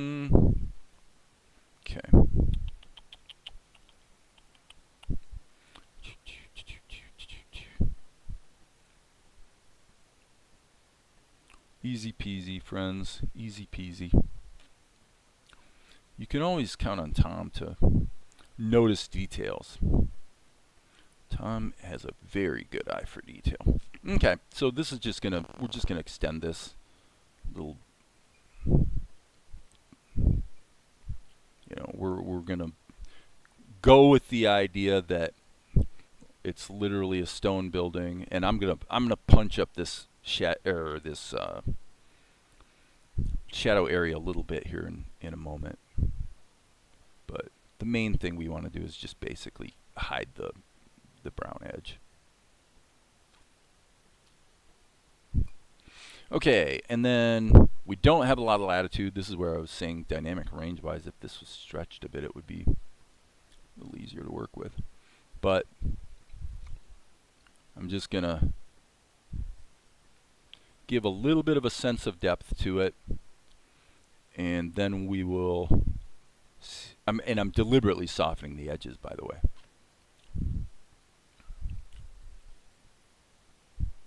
Okay, and now I'm going to do the same thing I've been doing, which is go to the complementary color and just kind of pop some hints of it in here, randomly more or less.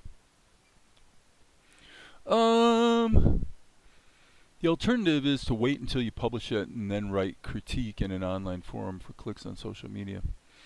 Well, your tongue-in-cheek comment is actually, you're not altogether wrong. I mean, it goes back to what I was saying earlier about making mistakes.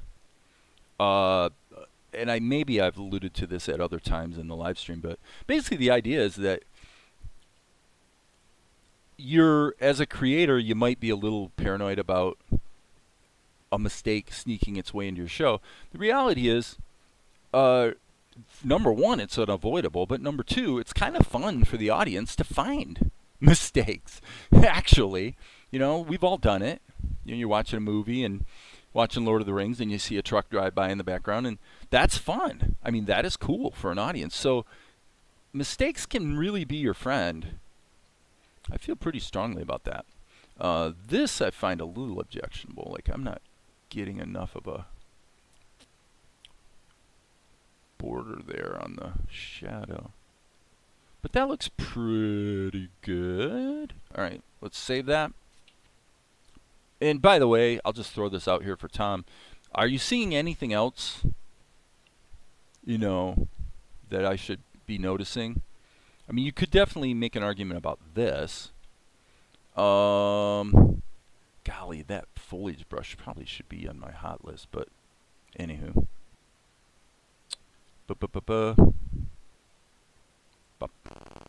Okay. Okay, I did not mean to do that. Sneak this down quite a lot. This is just to add a little bit of slightly more realistic character to that stuff. Okay, and then let's go down a little smaller, a little highlight, just a little bit. And then sample that and then also go a little bit darker. Give it some shadow.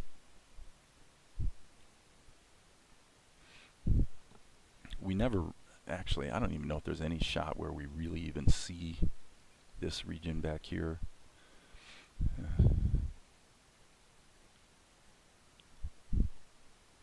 So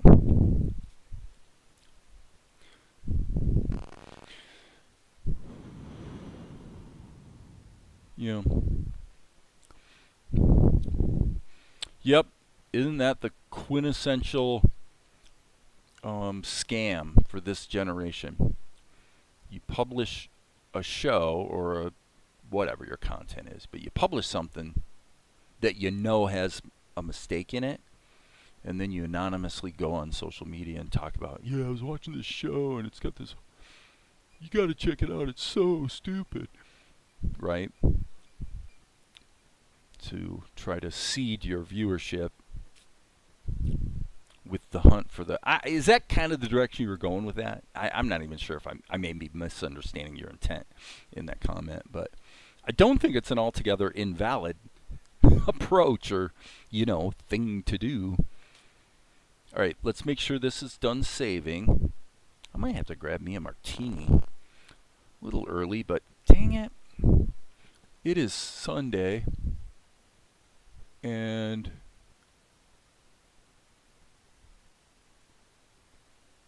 okay, that's saved, so let's just go here and start rendering. I know I keep saying things and then interrupting myself. Render that. Boom. Okay, so we're re-rendering this because we're taking the door, what do you call the frame around a door? The wooden frame. We've removed it because Tom correctly pointed out that it's not present in the close-up from the interior, and frankly, I think it looks better without it anyway. So this shot actually is making sense now. So let's let that render, and then we'll take a look at how the show's looking and go from there.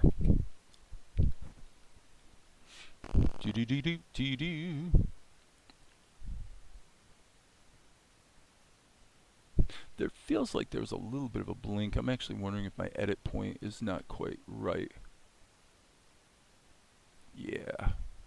Give it a little bit more room.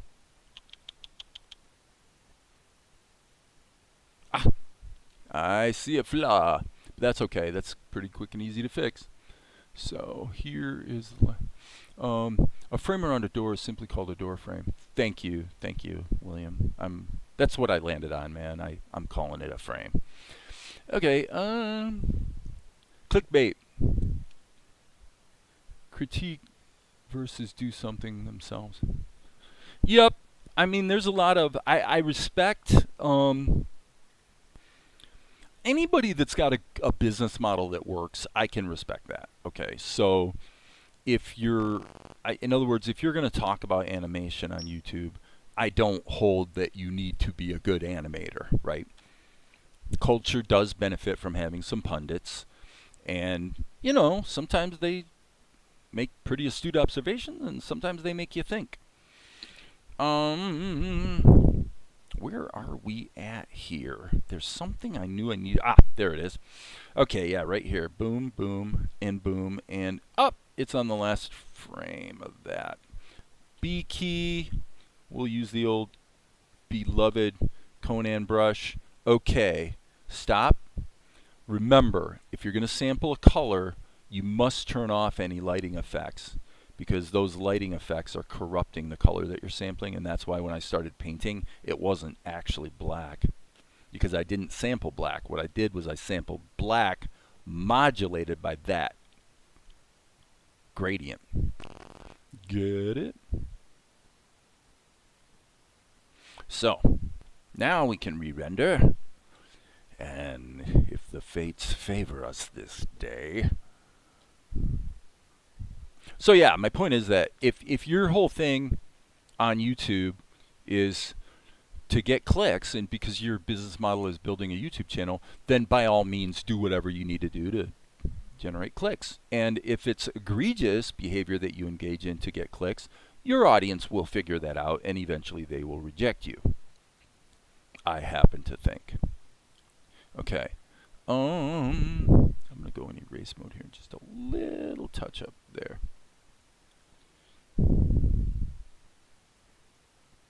But that actually folds back into the conversation we were having the other day when you were talking about me drifting into political things, and I said basically I'm going to talk about whatever I want to talk about, mainly because for me there's no mapping between my YouTube channel and the sales of my show.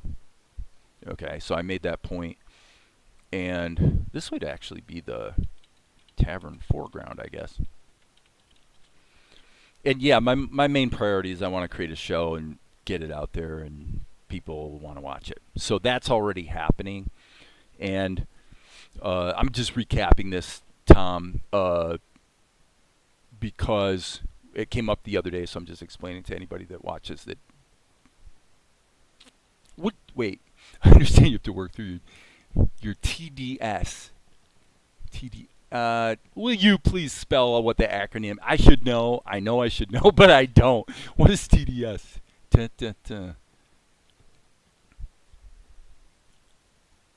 Okay, so you want this to be a warm color and set it to either glow or warm light or something. Okay, that's fine. That's working. TDS, Trump Derangement Syndrome. Oh, I don't think I suffer from that, actually. But I am totally happy to have the conversation. So that is a very strong statement. What you just made is a very strong statement, because in a lot of conversational contexts, you're going to get a major overreaction, and you probably just ended the conversation completely, and it's pretty negative. So I don't want to be that guy. I'm more interested in people and their opinions and ideas. So can you give us and by the way, anybody else who's listening here, we've got a few people watching. Let's not throw any shade on anybody. Everyone's entitled to their opinion, and it's been obvious from other conversations we've had in the past year that Tom, I believe, is a somewhat, let us say, right-leaning person, whereas I am more of a left-leaning person. That's okay. We can all be friends. It's not a big deal. So, what exactly is that? Yeah, and people from around the world do watch here. That's right. So, what is Trump derangement syndrome? Can you explain it to us, reasonably briefly? I think I know. I mean, I'm pretty darn sure I know, actually, but I don't want to assume. Okay, so if I isolate this color, here's what probably needs to happen. If unless I'm going to repaint it. I think what needs to happen is we need to make it gray so that it's then, and I don't actually know if this will work. Usually if you're dealing with straight up grays, it can be tricky. Yeah, okay, there we go. So I'm going to add a bunch of green, and then, what the heck is it? Is it, yep, I was right. Man, I can't believe I guessed correctly. There you go. Okay, so now Tom is saying, instead of using normal, see, normally what I would do is I tend to come back to overlay and sometimes screen. You're saying your blend mode wants to be glow or low light. I've never used either one of those. So let's give it a crack. God, what category is it under? Lighten?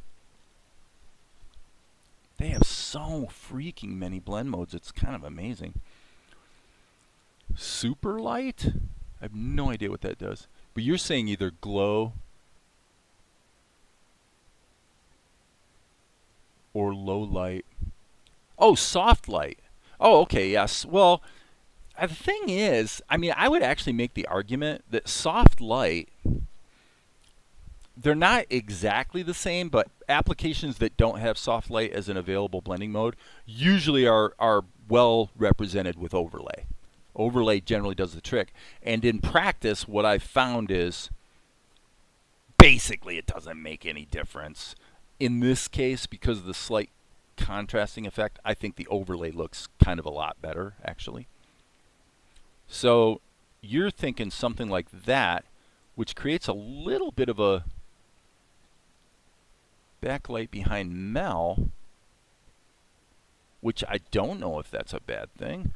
If we alpha lock it, then it won't have that. I gotta say, Tom, I like your idea.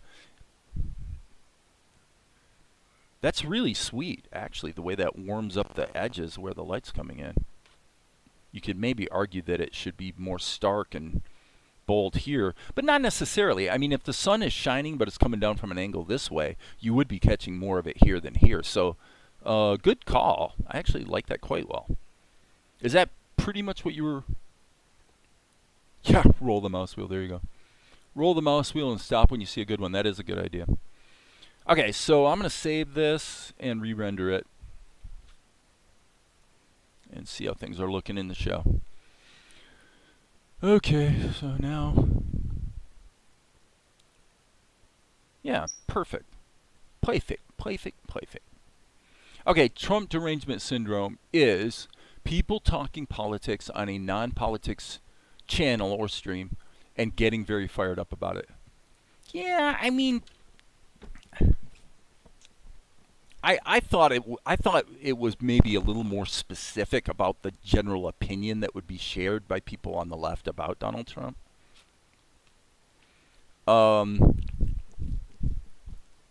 So yeah, and obviously I have pretty strong political views, but I'm also, my basic mantra for the last few months has been, last couple months I should say, is let's just wait and see. Let's see how this or that works out. There's so much in motion, and you can argue about whether the disruption level is sufficiently egregious to, make us all bummed out, but that's just opinion. I mean, the beginning of any new administration is going to be somewhat disruptive, of course. The main concern, let me put it this way, in the minds of, I think, the average progressive and or person who would not be considered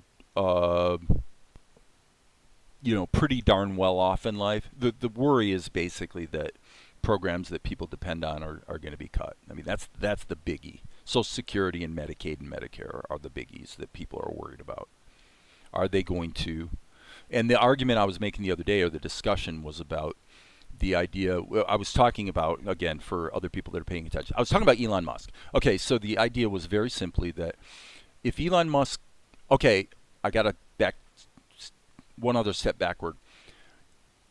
I was paying attention to and noticing the way that Elon Musk referred to what he was doing in either interviews or in the Oval Office presentation.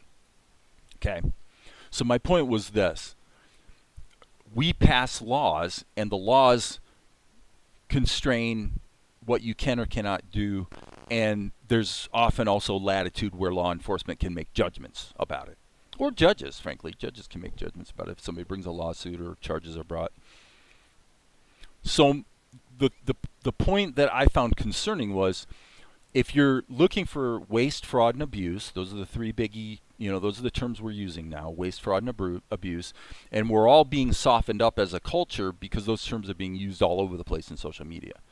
So we as a culture, from the standpoint of the right, we want to be acclimated to the terms waste, fraud, and abuse, and we want to become acclimated to the idea that it's everywhere. Okay? This may, in fact, be true. But whether it is or isn't true is less interesting to me than the dynamics of how this is being handled in terms of the cultural conversation. In other words, they want us to believe that there's lots of waste, fraud, and abuse, so that when more egregious actions happen that are personally disruptive to me or someone else, we can always fall back on the reasoning, which is, well, we found waste, fraud, and abuse. Okay, so anyway, all of that aside, the criticism that I leveled was that if you're going to claim that that's what you're looking for, then you have to provide evidence of it. And the one thing you can't do is you can't say, well, we want to cut this not because we specifically found actual fraud, meaning I'm looking at the ledger and the ledger says they spent this much money on XYZ when in fact they didn't, or they spent it on something else. Right? That's an actual fraud. But if you're using the terms waste, fraud, and abuse to make the case that it's good to cut this because I don't like it, well, that doesn't really wash. It doesn't matter if you like it. What matters is, are the people that are exercising the strictures surrounding those programs breaking the law or not? Doesn't matter if you think it's a stupid program. And by the way, if people feel cynical about Elon Musk, at this point it's pretty understandable. Unless I have my facts wrong,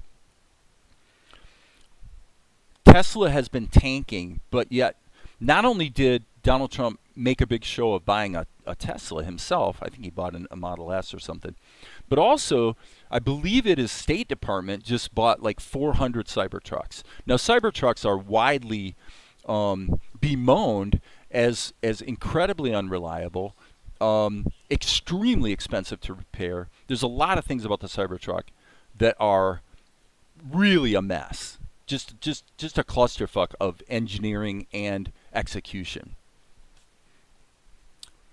And yet the State Department goes ahead and buys, a lot of them. And in addition to that, we're talking about various departments of the government dropping, this literally just happened this last week, dropping their internet service in favor of Starlink. To which you say, okay, I mean, if Starlink's really better, faster, cheaper, whatever, then I have no problem with that. Is it? Okay, well, there's that concern. So what I'm trying to do here is lay out for you, these are the concerns from the people on the left. It doesn't mean I think they're going to happen or that they have happened. I'm saying these are the things they're worried about. The things that have definitely happened is that we did see this transition to Starlink in a major department. We did see the purchase of 400 Cybertrucks. We did see Donald Trump make a show of buying a Model S Tesla.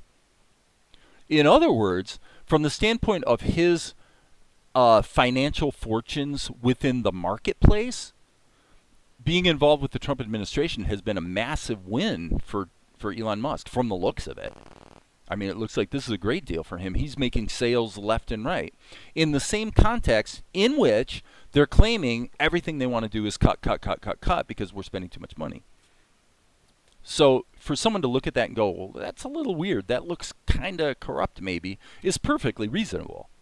They may be wrong. It may not actually be. You know, the contracts that made those things happen are probably perfectly legit contracts. You know what I mean? So what are you complaining about? Well, you're complaining about the appearance of somebody that's ingratiated himself into Donald Trump's orbit by essentially helping, you know, from the perspective of the left, essentially helping him to purchase the election. All of a sudden, lo and behold, miracle of miracles, all of a sudden he's getting major sales and major contracts from the government.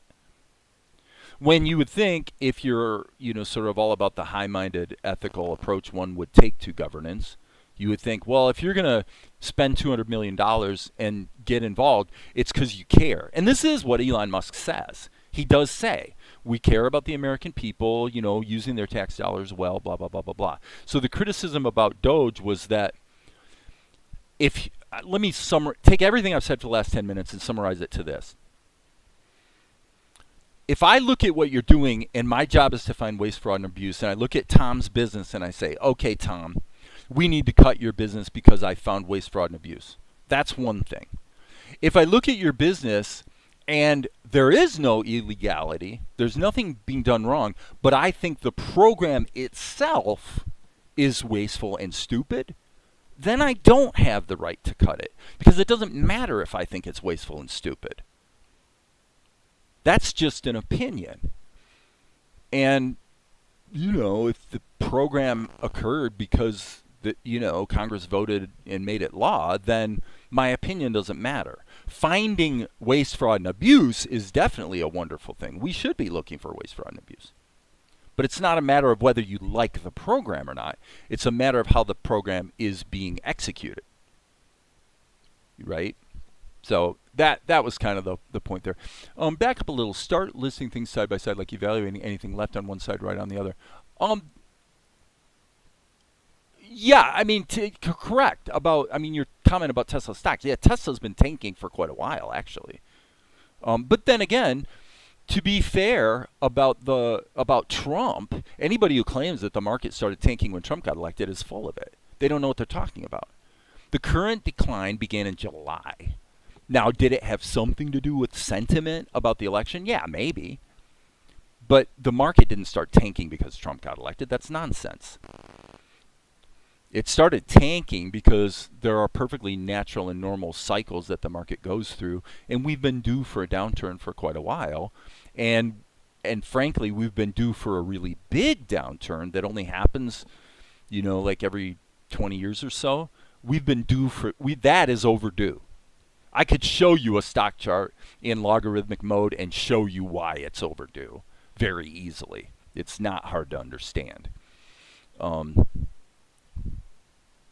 So I'm just checking the comments. In reality, by the way, and Tom, I want to say your comment at 246, I think that's absolutely a good idea.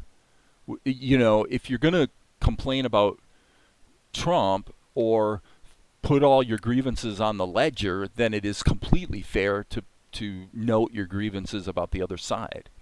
One of the things that's been a bummer for me in the current climate is that although I totally love my Jewish friends and have no problem with, you know, anything about Israel in principle as a nation, I do take issue with the way things went down in Gaza. So both parties in the United States are on the wrong side of that one as far as I'm concerned, but, you know, it's not like they're asking my opinion.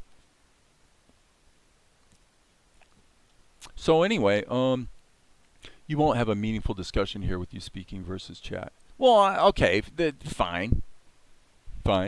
Then, you know, that's of course your prerogative if you want to engage within the auspices of the structure that we're sort of stuck in here, which is that I'm the one who gets to talk and everybody else has to put stuff in the chat. In reality, you cut programs for the people that need them, adding nothing to help them.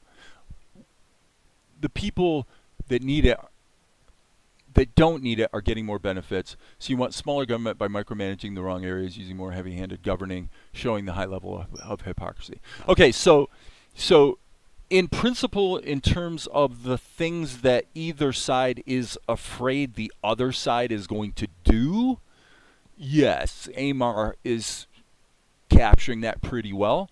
The problem is, you've got to provide evidence. You know, they should not have passed the CR. It helps common folk.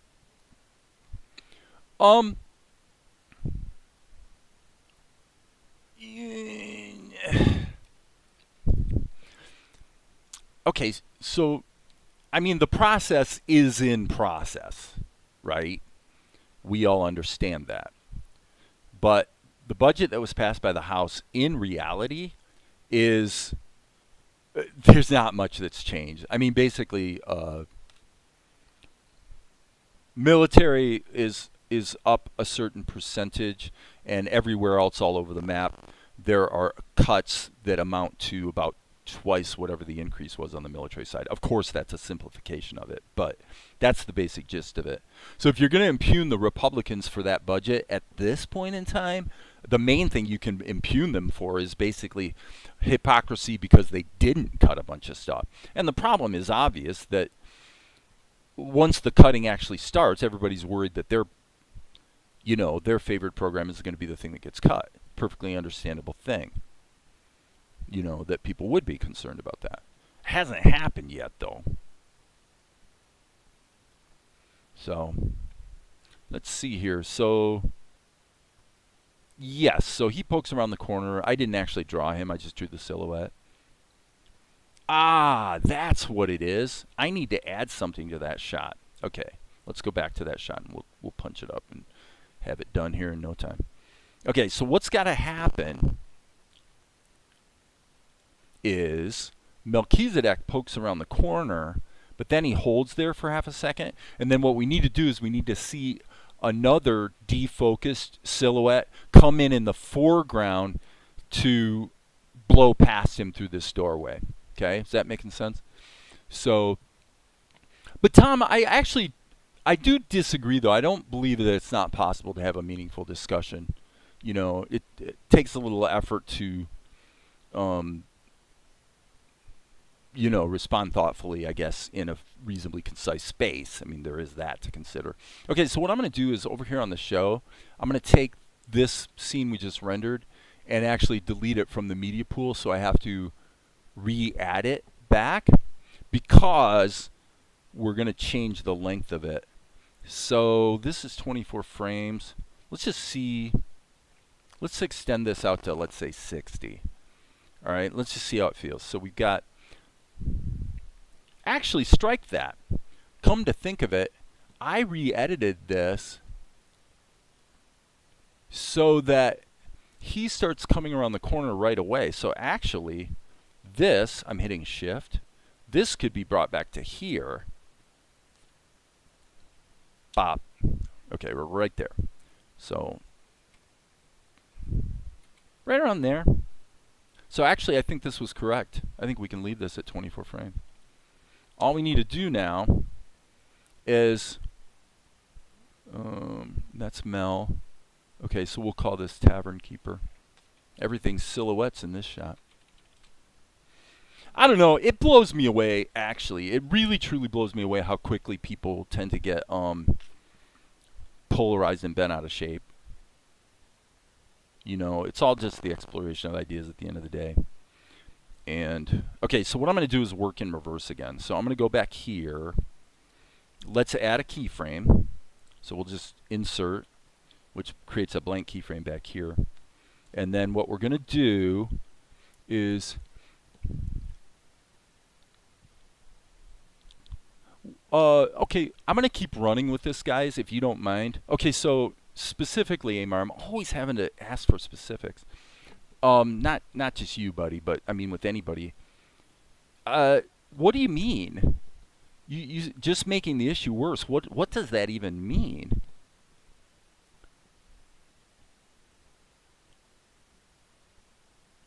all while how people ignore immigration when it comes to people of color that are in our neighborhoods.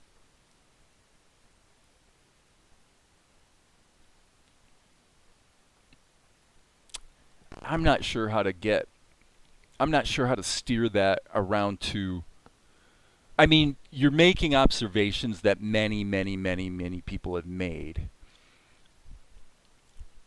They shouldn't have passed the continuing resolution because nothing in it helps common folk.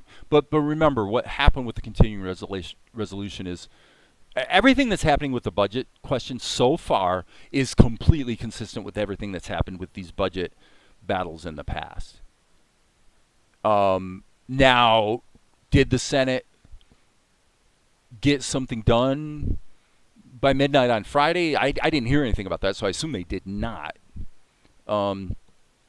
Okay, so what I'm going to do is I'm going to basically just, this guy's got kind of a lot of hair, so I'm going to go like this, and then this obviously needs to be up top.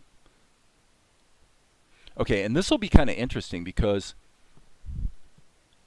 this guy, in other words, there's no shade here, right? So you can say whatever you want, right? You're not going to offend me. Even if you said something really, really nasty, it probably would not offend me. I mean, people they care about this stuff, right? They have opinions. That's okay.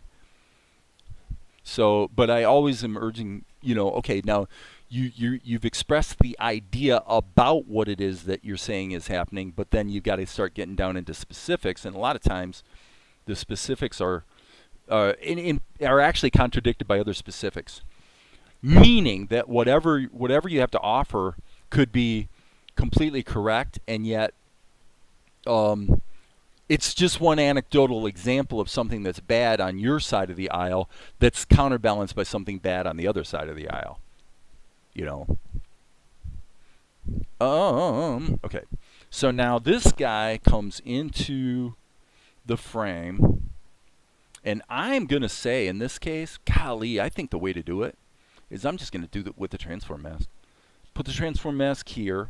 Okay, so what we're going to do is we're going to add a keyframe there so that we can then go back here, and of course this needs to be dragged back to here. And then the A key, this would be, I guess, a lot bigger and back here, right? Am I right? I think that's what would happen. Yeah, that's it. Okay, so, and frankly, initially I was thinking about making a shadow crawl up on the wall to, I think I'm going to, actually, you know what I'm going to do? Let me just try this. So I'm going to take this layer, I'm going to duplicate it. Okay, I didn't want the transform mask, so I'm going to duplicate this layer, and where's my doorway? Here's my doorway. So this would be here, and it would be alpha locked to the doorway. That doesn't quite work with this stuff in here. Oh, I'm sorry. Is this all in a group? It is in a group. Let's get rid of this. I know this might be confusing for people. What I'm trying to do right now is there. We alpha lock this to there, and then what I'm going to do is I'm actually going to put this here, shrink it a bit. I know this probably looks really weird, like what the heck is he doing kind of thing. Okay, so there's the cast shadow.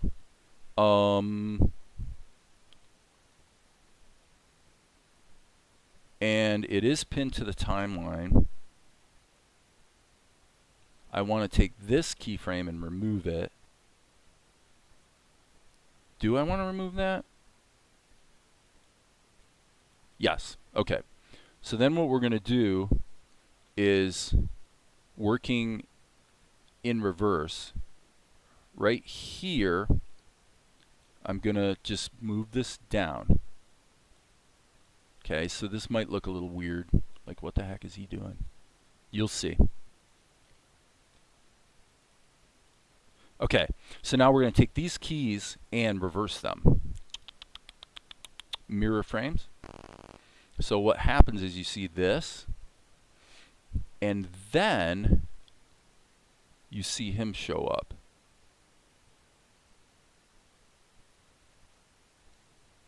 Okay. Okay, and Krita is looping when I didn't really want Krita to loop. Okay, so I'm pretty sure we have a problem here with the... Yeah, boy. With layers that are not pinned to the timeline. Maybe not. Okay, so this would be right here.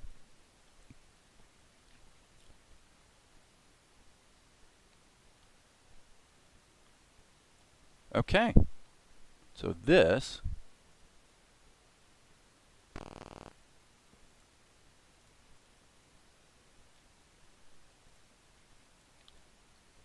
okay, so then what I'm going to do is just crank the opacity of that down a bit. That's all. Then we can turn this back on. Let's see if it worked.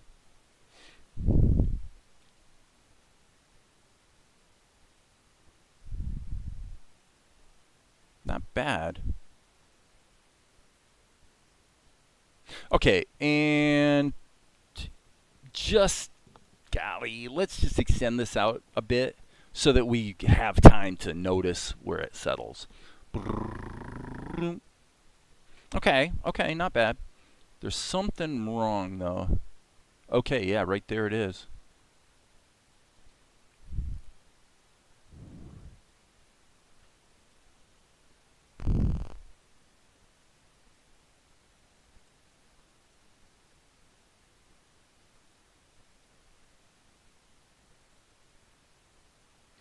You know, it's a really subtle detail, but I don't know, kind of fun. Right? Save that. Oh my god. Okay, Amar. That's not what we call being concise. Wow, man. Okay. What I mean is talking about how many people are talking about immigration from people coming from the north, especially the southern border. I'm going to tell you guys, you know what? Immigration is... There are things that were problematic with Biden's policies, and there's things that are problematic with Trump's policies. We have hundreds of thousands of people from European countries and Asia, but no one talks about that immigration. Is there a general bias on the right, in other words, that says that if we're going to be worried about immigration, we're specifically talking about people of color? I get the sense that that is the case. Right. And Valerie could talk your ear off for an hour about the H-1B1 visa program and the problems with that program and the ways in which it's actually beneficial but can also be abused. And fentanyl, that's getting into a whole nother thing. I mean, if you're gonna talk about, okay, how's it getting in here and how we stop it, that's one thing. If you want to talk about the larger problem with pharmaceutical companies in general and what drives people to the street where they're wanting alternatives, you know, maybe for pain medication or whatever, you know, and now you have to make a distinction between those that are essentially doing illegal stuff or foolish stuff that is driven by a medical problem versus driven by a recreational, you know, goal. Lastly, when you look at historically, America is really Canada, U.S., and South America. The colonizers segmented this land that was generally the landed people traversed from top to bottom. So to make enemies out of the people that are really not direct neighbors is really bad. Uncontrolled migration puts downward pressure on employment and wages.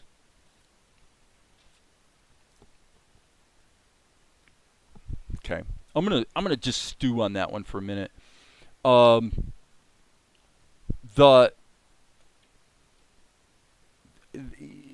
Because this requires some thoughtful response. Generally speaking,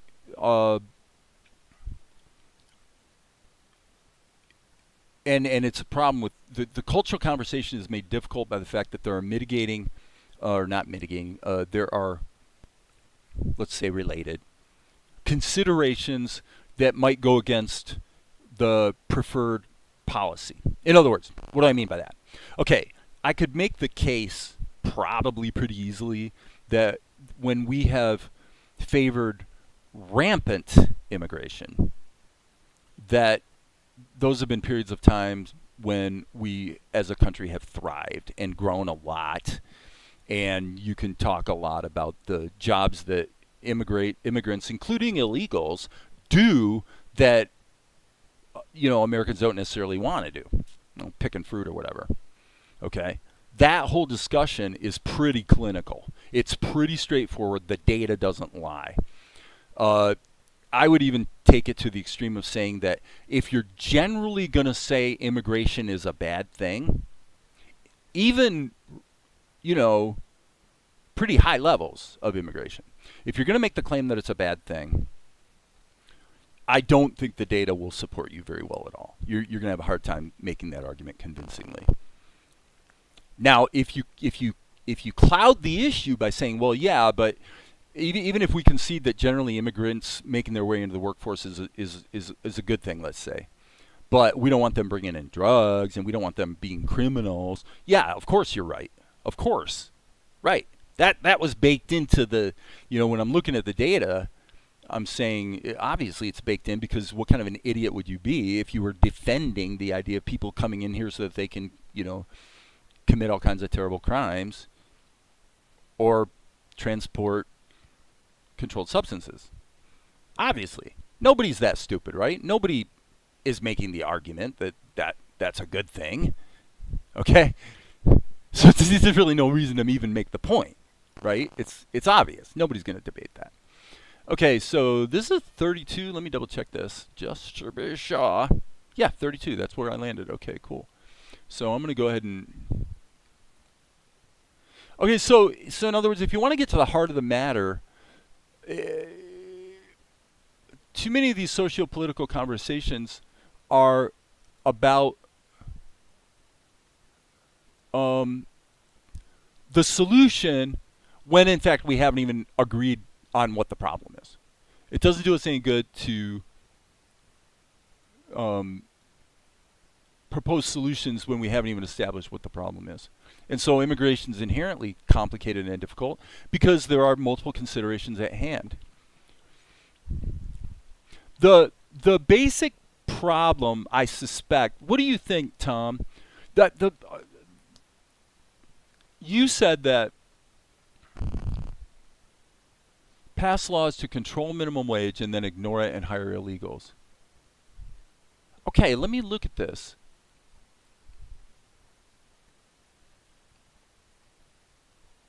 Okay, so Tom's 304 comment can't really be disputed. He said uncontrolled migration puts downward pressure on employment and wages. The key to that statement being true is the word uncontrolled. But no one is advocating, left or right, no one in the cultural conversation is advocating for, quote unquote, uncontrolled migration. That's why these conversations are so difficult. That right there, you nailed it with that statement.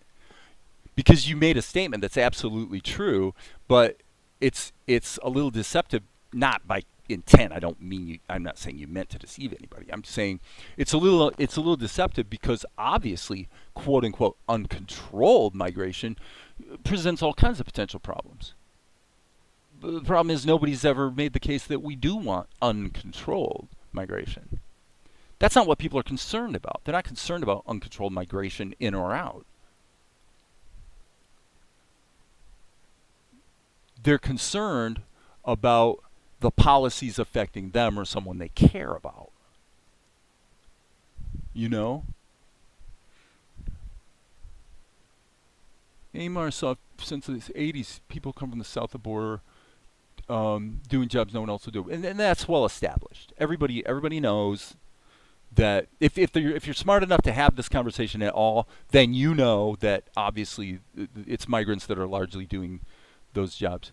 Speaking of the crime issue, you cannot turn away America's hand in it as well. We a lot of dirt. Yeah, again, stating the obvious. I don't even think anybody on the right at this point is trying to defend some of the things we do in terms of regime change and different CIA ops and stuff that go on in other countries that favor our economic interests in some way. And what happens is yes, dirt on our hands is a good way to put it. The last administration's handling of migration was a deceptive interpretation of control. Well, and I agree with that. I've seen some of the data on that, and plus the actual conditions on the ground at the border kind of thing, and it sounds like it's been a bit of a mess, definitely. I've worked with people from India, and they all did the same thing. Adapted an app that was used for cross-border trade and turned it into a quick pass for migration. Flew and bus people around the country deceptively.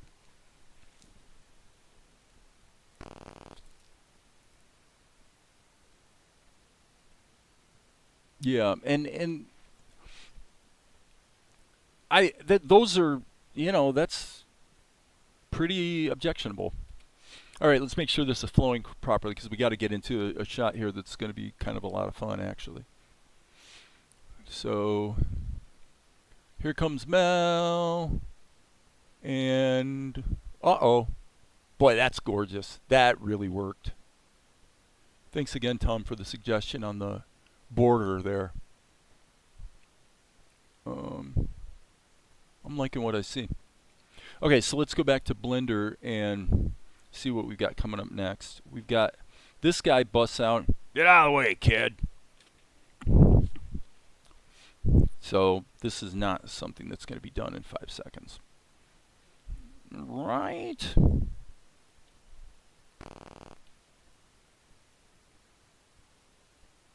Let's go to 780 for now, I think. Let's go Control Home, Control End. Now we've got a range to work with, and obviously this is already inked. Shadow animation strategy looks great. Yeah, just work in reverse. It's the same with writing. It's like I was telling you guys the other day about writing. If you're writing a book or a screenplay or something, if you're having trouble working out the flow of a scene, the two most important tips are, number one, first of all, write it in reverse. Set up the state of affairs how you want it to be when the scene is over, and then ask yourself, okay, based on where we were at when we entered the scene, what would have to happen or have to have happened in order to land in this place? And when you write it in reverse, that makes it a lot easier. And then the other thing is, whatever you write, play around with reversing that, in the sense that whatever your first creative idea was, try the opposite. Start flipping things around and sort of surprising yourself by, as I say, try the opposite. Okay, so this shot, I want to think about this for a little bit here, because in the sketch layer, let's just go ahead and let's just go back to kind of our, actually I'm going to just go back to pencil test. Okay, so let's see what we're doing here. If he had a bucket out in front of him, yeah, the other arm would actually be down here, wouldn't it? His hand would probably be under the bottom of the bucket. Okay, cool. Good, perfect. Lines. Let's go back to, I believe it's F ink pen, charcoal ink.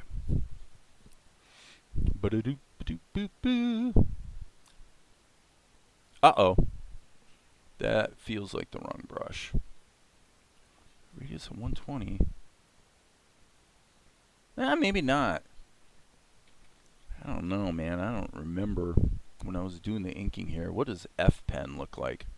That's definitely not it. And plus, you wouldn't want that for ink. but that does look a little bit more manageable size-wise. Ba-do-boo, ba-do-boo, ba-do-boo. Okay.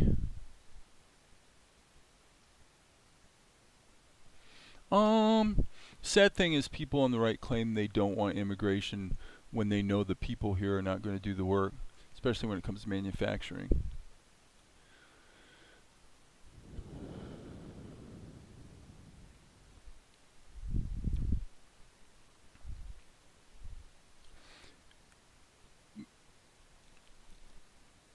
My general contention would be that the focus on immigration is somewhat misplaced. You know, like, how big of a problem is this really, or is this an invented talking point? It's probably more the latter, I suspect, because in practice, what's really going on with immigrants? Well, number one, most of them aren't going around breaking the law because they don't want to get kicked out. You know, they're here for a reason and they have a job or whatever. It isn't their goal to get kicked out. So obviously they're not going to be looking for trouble generally. Okay, so the problem I have here with this drawing is this is a very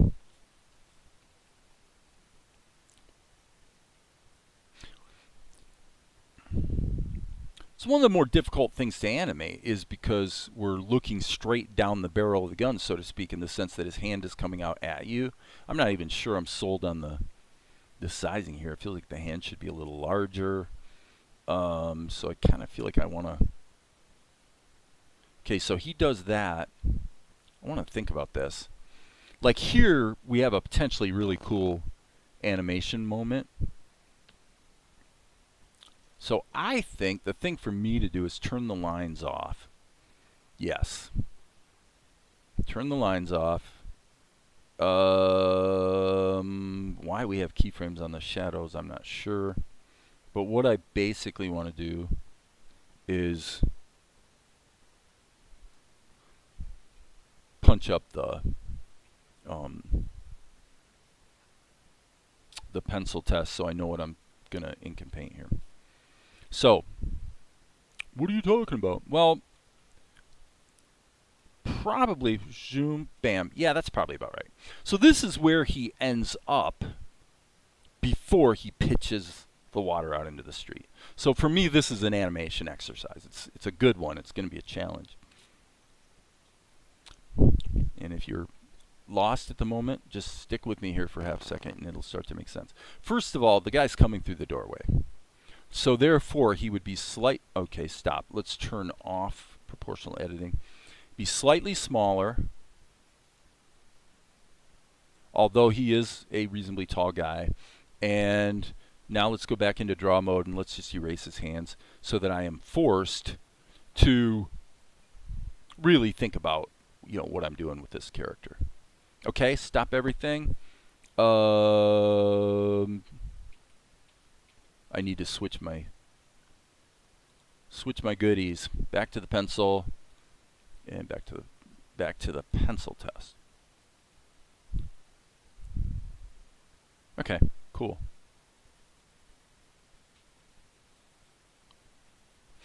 In other words, if I asked 1,000 people today, tell me how immigrants in America have made your life worse in the past year. Not what you've heard in the media, not what you're afraid of, but in actual practice, how has your life been harmed by anything having to do with immigrants? I would venture to guess that most of the time the answer would be nothing at all. Nothing at all. I worry about it because I've been told that I need to worry about it.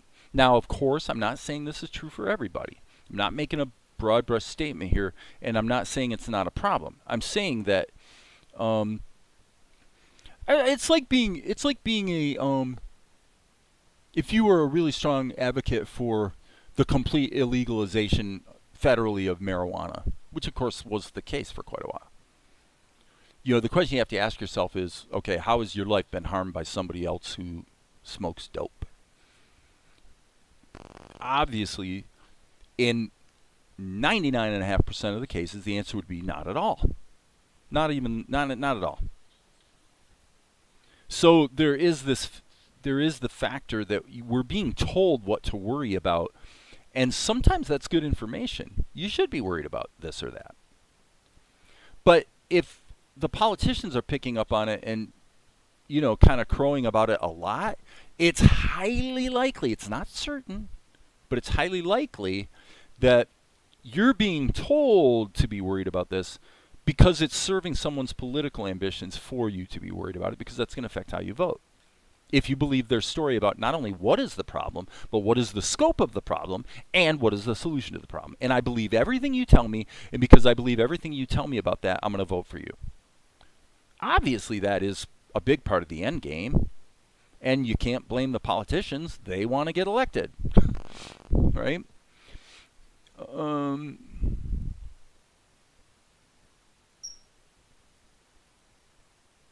But by the way, there's a few concurrent viewers here. If anybody else has an opinion, and that includes you, Tom, please weigh in. I don't want to have 3 miles of chat that's all just Amar. Unless you're going to argue that, well, Amar should spray endlessly because that's what you do when you're talking, right? And you're right. That's actually true. That's completely true. But if it's going to be a dialogue, let's have a dialogue. We have many immigrants, by the way, in my neighborhood. And I'm not asking you to bow out either. I'm saying, if you're going to,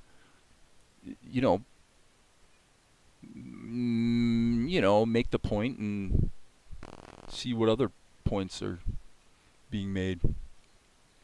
We have many Burmese immigrants in my neighborhood because Fort Wayne is a refugee city.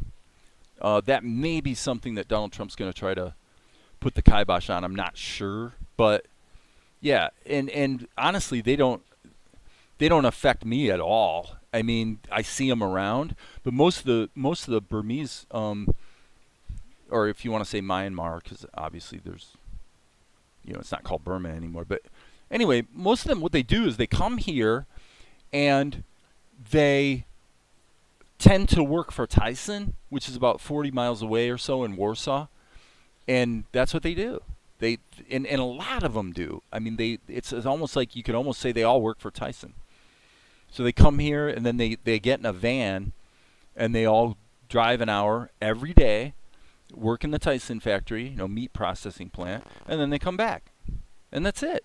That's what they do. I don't see it as good, bad, or indifferent. It's just that's what they do. Okay, so I'm going to go 4 frames. Actually, golly, he is in motion, so I'm going to say this could be a really cool scene. Oh, that's not what I meant to do. Sorry, guys. Let's go. We probably want to be in additive mode just in case. So here so, okay, I know what to do now. Had to think about it for a minute. Okay, so now he's going to size up a bit and probably come up a bit. Okay, and then actually, Rohingya?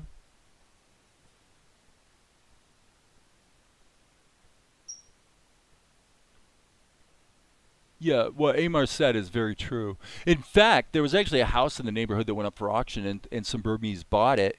And I'm pretty confident that the only reason they were able to buy the home is because several families pooled their money. And to me, it's like, that's their prerogative. I mean, I think they're smart to do that. And I agree what you say about a stronger sense of family. I mean, what the hell would you do if you were in another country where you don't speak the language? As much as possible, you'd kind of team up with... So Tom, I don't know anything about Rohingya. I've never heard of that. What is Rohingya? Maybe that's another word for Burmese these days. I have no idea. Rohingya, stateless ethnic group who predominantly follow Islam and reside in the Rakhine State, Myanmar. Okay, yeah. So it might be. I'm not sure if that's the right terminology. That may be the correct term for them these days. I don't know. Yeah, from Myanmar, which has been persecuted since the junta took over. Yep. It's pretty ugly, man. I mean, I have a lot of, I just can't imagine what some of these people have to deal with, to have to leave your country and, just figure it out. And, where do you go kind of thing.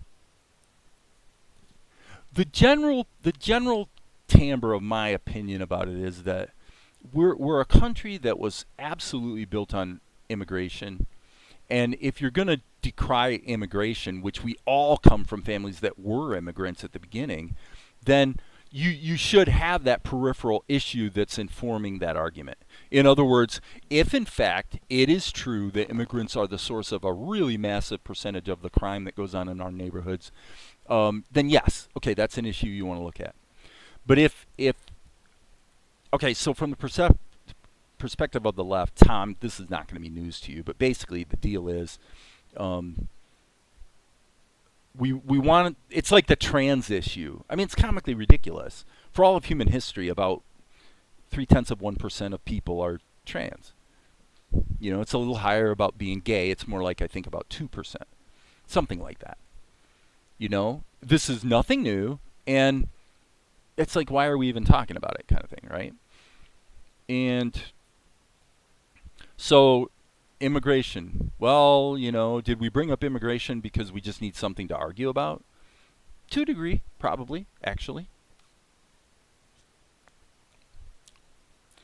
Let's see here. I'm just going to try to keep this really loose by putting this hand out front for a minute. And then, I tell you what, here's the deal. We have this guy's head already drawn, and obviously I stole it from another part of the show where I drew him in a close-up. So for now, I think what I'm going to do, this is the part where, you guys, this is a tip. Okay, if you're wanting to animate, this is something you really might want to think about. Once you have a detailed drawing, it's very, very tempting to, you sort of fall in love with it and you don't want to let it go. But when you're blocking in the animation, this is really what you want. You want kind of stick figures. And because what happens is, at least for me, is you get constrained by the stuff that's more complete that you feel like you want to keep. And it causes you, when in fact what you should be doing is going to something simpler and figuring out what the movement needs to be first. Get the movement figured out and let that inform where you can maybe reuse assets, like the drawing of his face, assuming it's inked, which it is in the ink layer. This has been done, so. Right? But, and then maybe work one bit at a time here. So I'm going to just, I'm going to go like this. I'm going to try to, I don't have him and Mel on two different layers, so for that reason I'm probably not doing this quite as efficiently and smartly as I could. But here I said I'm going to let this hand come up a little bit, and I'm going to have this hand now go down, and we're going to have this one coming up. So we're going to say, here's the hand, and he should probably actually be kind of out in front of the doorway. So, in other words, it's really hard to put this stuff into English. It's where you find that having everything on separate layers is like a really good idea. But then it makes it a little onerous at some point, because now you're fishing through so many layers to get to the thing that you want to actually operate on at the moment, kind of thing, right? So here's the bucket. We know that this is the landing spot. Okay? So it would swing down. I think. And so I'm going to erase this and rethink it. And then obviously he's got a hand on the handle. right? Hand on the handle. So this all just basically took place a little too quickly.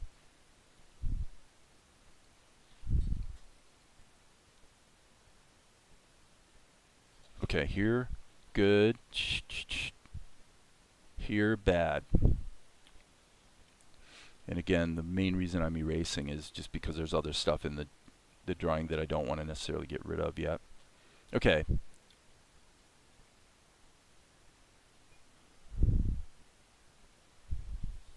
Boom, boom, boom. I'm working in reverse here. Boom, boom. Not bad, not bad, not bad. Yep, that'll work. Okay. Amar.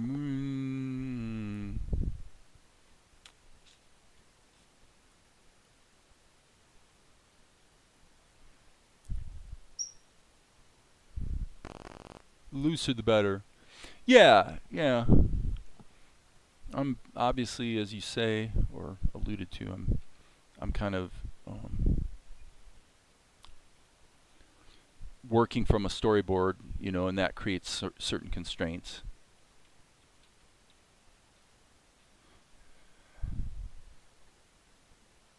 Okay, that one's wrong. Okay, if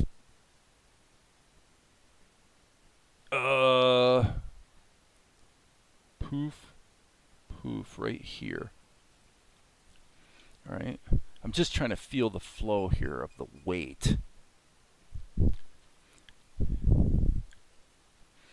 Another way to put it would be that everything I'm doing right now would be easier if I was like literally starting from scratch with a brand new scene. All of this would be going faster, easier, and better. Everything about it would be easier. I'm really working in a very I feel like I have a straitjacket on right now because I'm trying to preserve what's already there while knowing that what I need to do here is work very fluid and loose. But I'll get there. We're okay.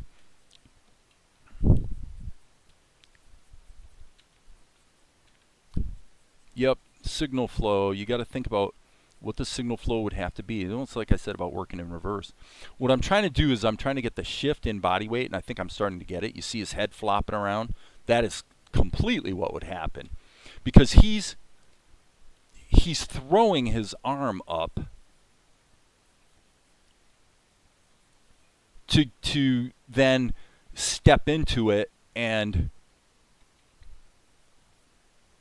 push the bucket out, because he's pushing the bucket out actually with his right hand, right? So that's not bad, actually. What I see there is not bad. I'm going to take this and reduce this, put the end here for now so that it loops quicker. That is not bad. Now, to tell you the truth, I kind of hate the way that I drew this because I don't feel like his head would actually be in that position exactly.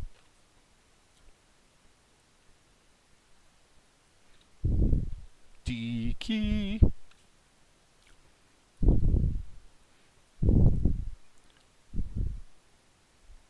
I love that shift in body weight a lot. You know, this is kind of this way, and then it's kind of this way, and then it's kind of back this way, and now he's curling under, and he's going to put some weight into it, and he leans into it. You know, he's leaning forward this way, and then here it comes. And what happens next is not totally accurate, because what we're going to see here is we're going to see him come down, and we're going to see this arm swing that way. Now, this is actually wrong, you guys. This is amazing. I can't even believe I did this, but yeah, this is completely wrong. I must have gotten so into drawing the anatomy of his muscular arm that I completely forgot that this hand would, this is his right hand. I've got the wrong freaking hand. That's funny. Okay, so the handle on the bucket is here. Okay. Like everything else I do that's stupid, I'll just blame it on dyslexia. Dyslexia moment. And this looks terrible. This is awful. This is not even close to what I want. Okay. I'm thinking about what a hand would be doing here. What a hand actually would be doing is it would be flat under like that.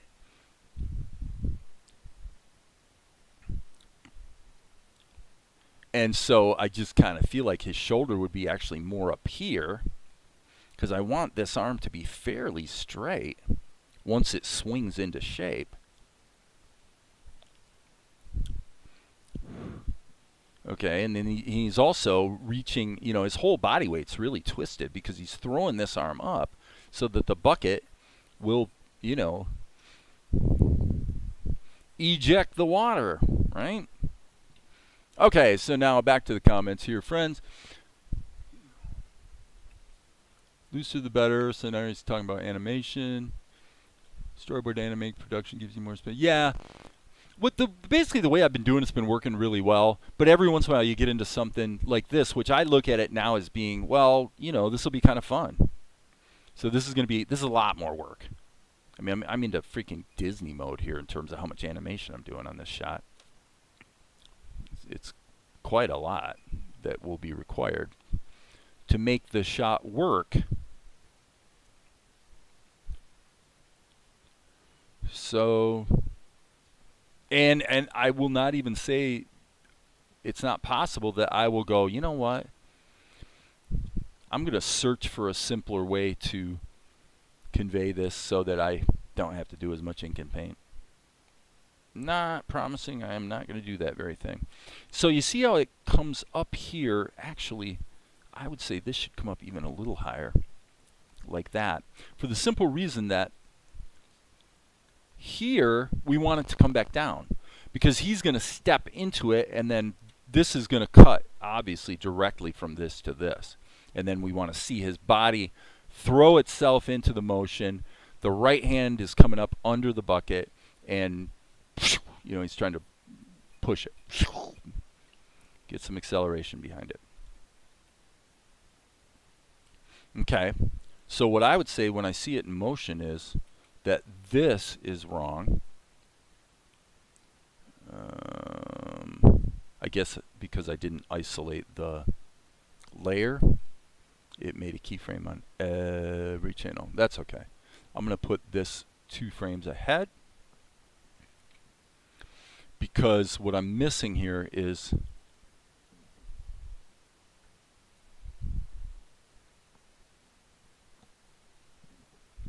oh darn it. There we go. Okay.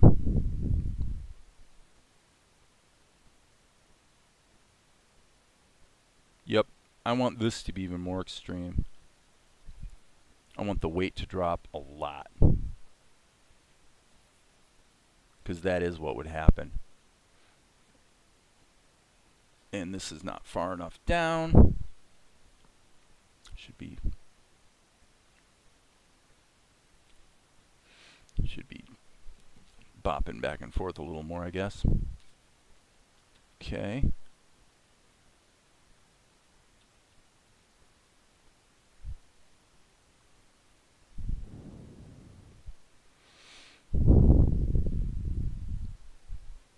No.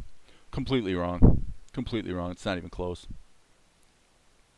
Not even close.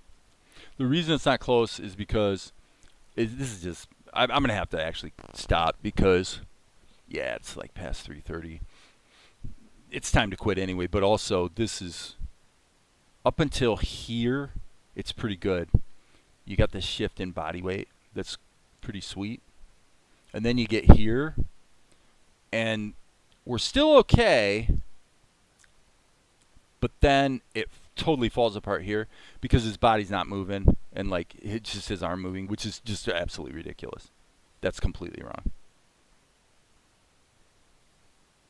Okay, so let's keep going on the trajectory we're on in terms of what is working. And let's see here. This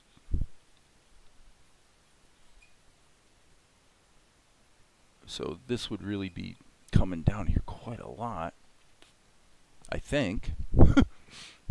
We're just trying to figure it out, friends.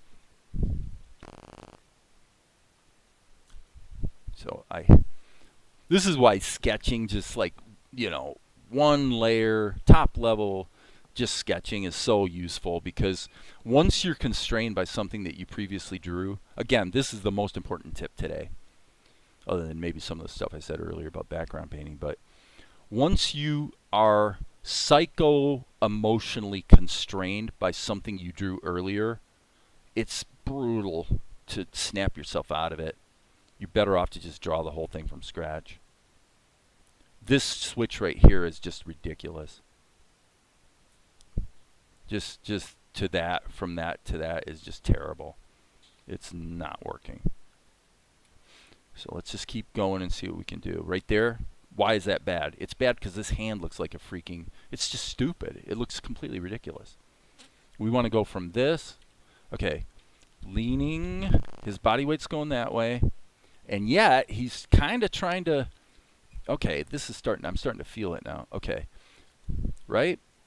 His hand's coming up as his body weight's going down, and this arm goes under to freaking support the bucket, right? So this is the handle. This is actually starting to make physics sense to me now. So yes, he kind of pulls it up, and then he's got to get his weight involved. I love the way he's moving sideways. This is why I probably should have been a traditional 2D animator, because once I give myself the time to really do it, it's quite a lot of fun. But it's just so freaking time consuming on a real show to just do this much animation. There's just no way. You just can't do it. Okay, so I'm going to assume that this pathway is the right path for the moment. Okay, so his shoulder's a little hunched. Probably the elbow would be something like that. It's very foreshortened.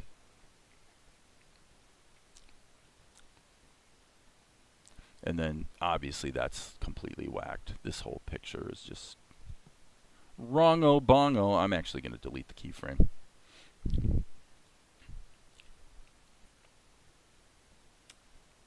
Oh, okay, I see what would happen. Let's do a one frame hold there, and then let's do it this way. Just delete all those strokes. Kill him. Doesn't matter that Mel got boogered. That doesn't matter.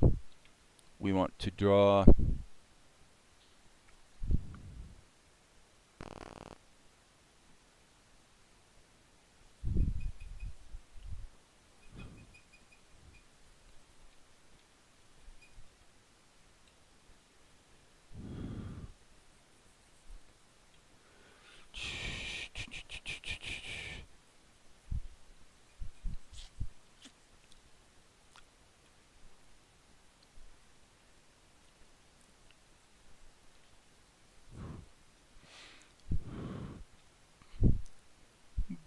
boom. That actually, the transition from this to this definitely feels better. Now, does it look right in motion? Yeah. See, that's why I put that hold in there. I put in, well, did I or didn't I? I thought I did.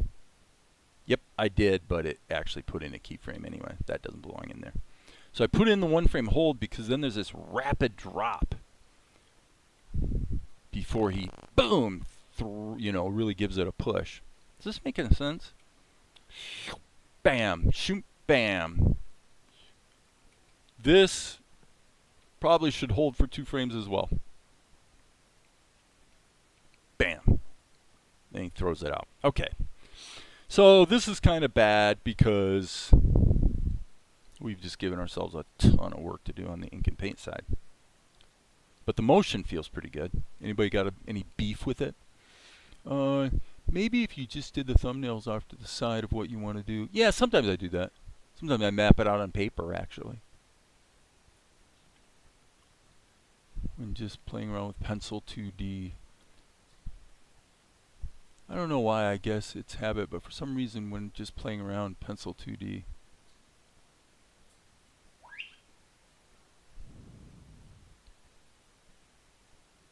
Flow. I heard about Flow. I heard good things. Yep. Pencil 2D. I know you, even though I know you don't like it.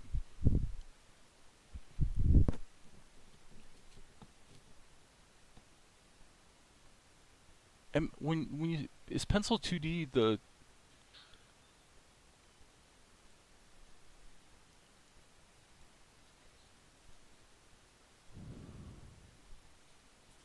hmm I I'm drawing a blank on it, like I remember it, but yet I don't remember it.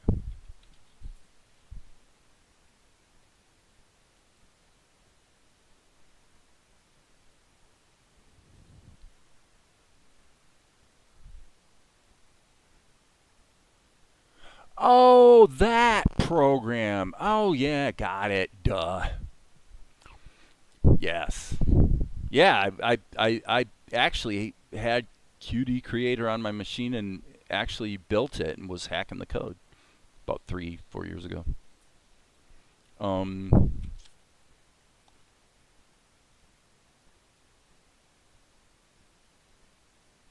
Not bad. Not bad. I'm going to end it there for today. And we'll see if I wind up sticking with the plan to use this pencil test. But yeah, Pencil 2D, I have no use for that program. None. There's nothing I could ever do in that program that's not much easier, better, faster, smarter in pretty much any other program, in my opinion. It showed a ton of promise 10 years ago, roughly. And then the developers, you know, pretty much gave up and went in a different direction, and then languished for about 3 years, and then it looked like it was going to get some traction again like 2 years later, and then there was a lot of buzz for about a year and a half, and then, you know, and that software has basically not become any more stable or less buggy in 10 years. Like literally nothing's happened on this software. Unless it's happened really, really similar. I mean really, really recently. Really similar. Brain fart. Unless it's improved a lot recently, Pencil 2D has not changed at all in 10 years. And other than having got worse. Because the original person who did it, whoever came in behind the original creator to sort of clean things up and improve it, just broke everything in sight, you know. They kind of came in and were smashing windows and breaking things. And it never, you know, there's maybe a thing here and a thing there that they kind of actually fixed or improved, but basically it's been nowhere. Made improvements. Yeah, well, I don't put any stock in that statement. It's made improvements. What the hell does that even mean? I remember looking at it but like every 2 years you go back and you go, okay, let's see what's going on with Pencil 2D. Every couple of years, and it's like the answer is always nothing at all. Absolutely zilch. So anyway, okay. Ta-ta for now. Adding something close to rigging in version 4. I'm sure. I mean, they've got to improve it. You know, they got to do something to justify your ongoing payment, I suppose. So anyway, that's it for me. I'm checking out, and as you guys know, there will be more later. Thanks for hanging out.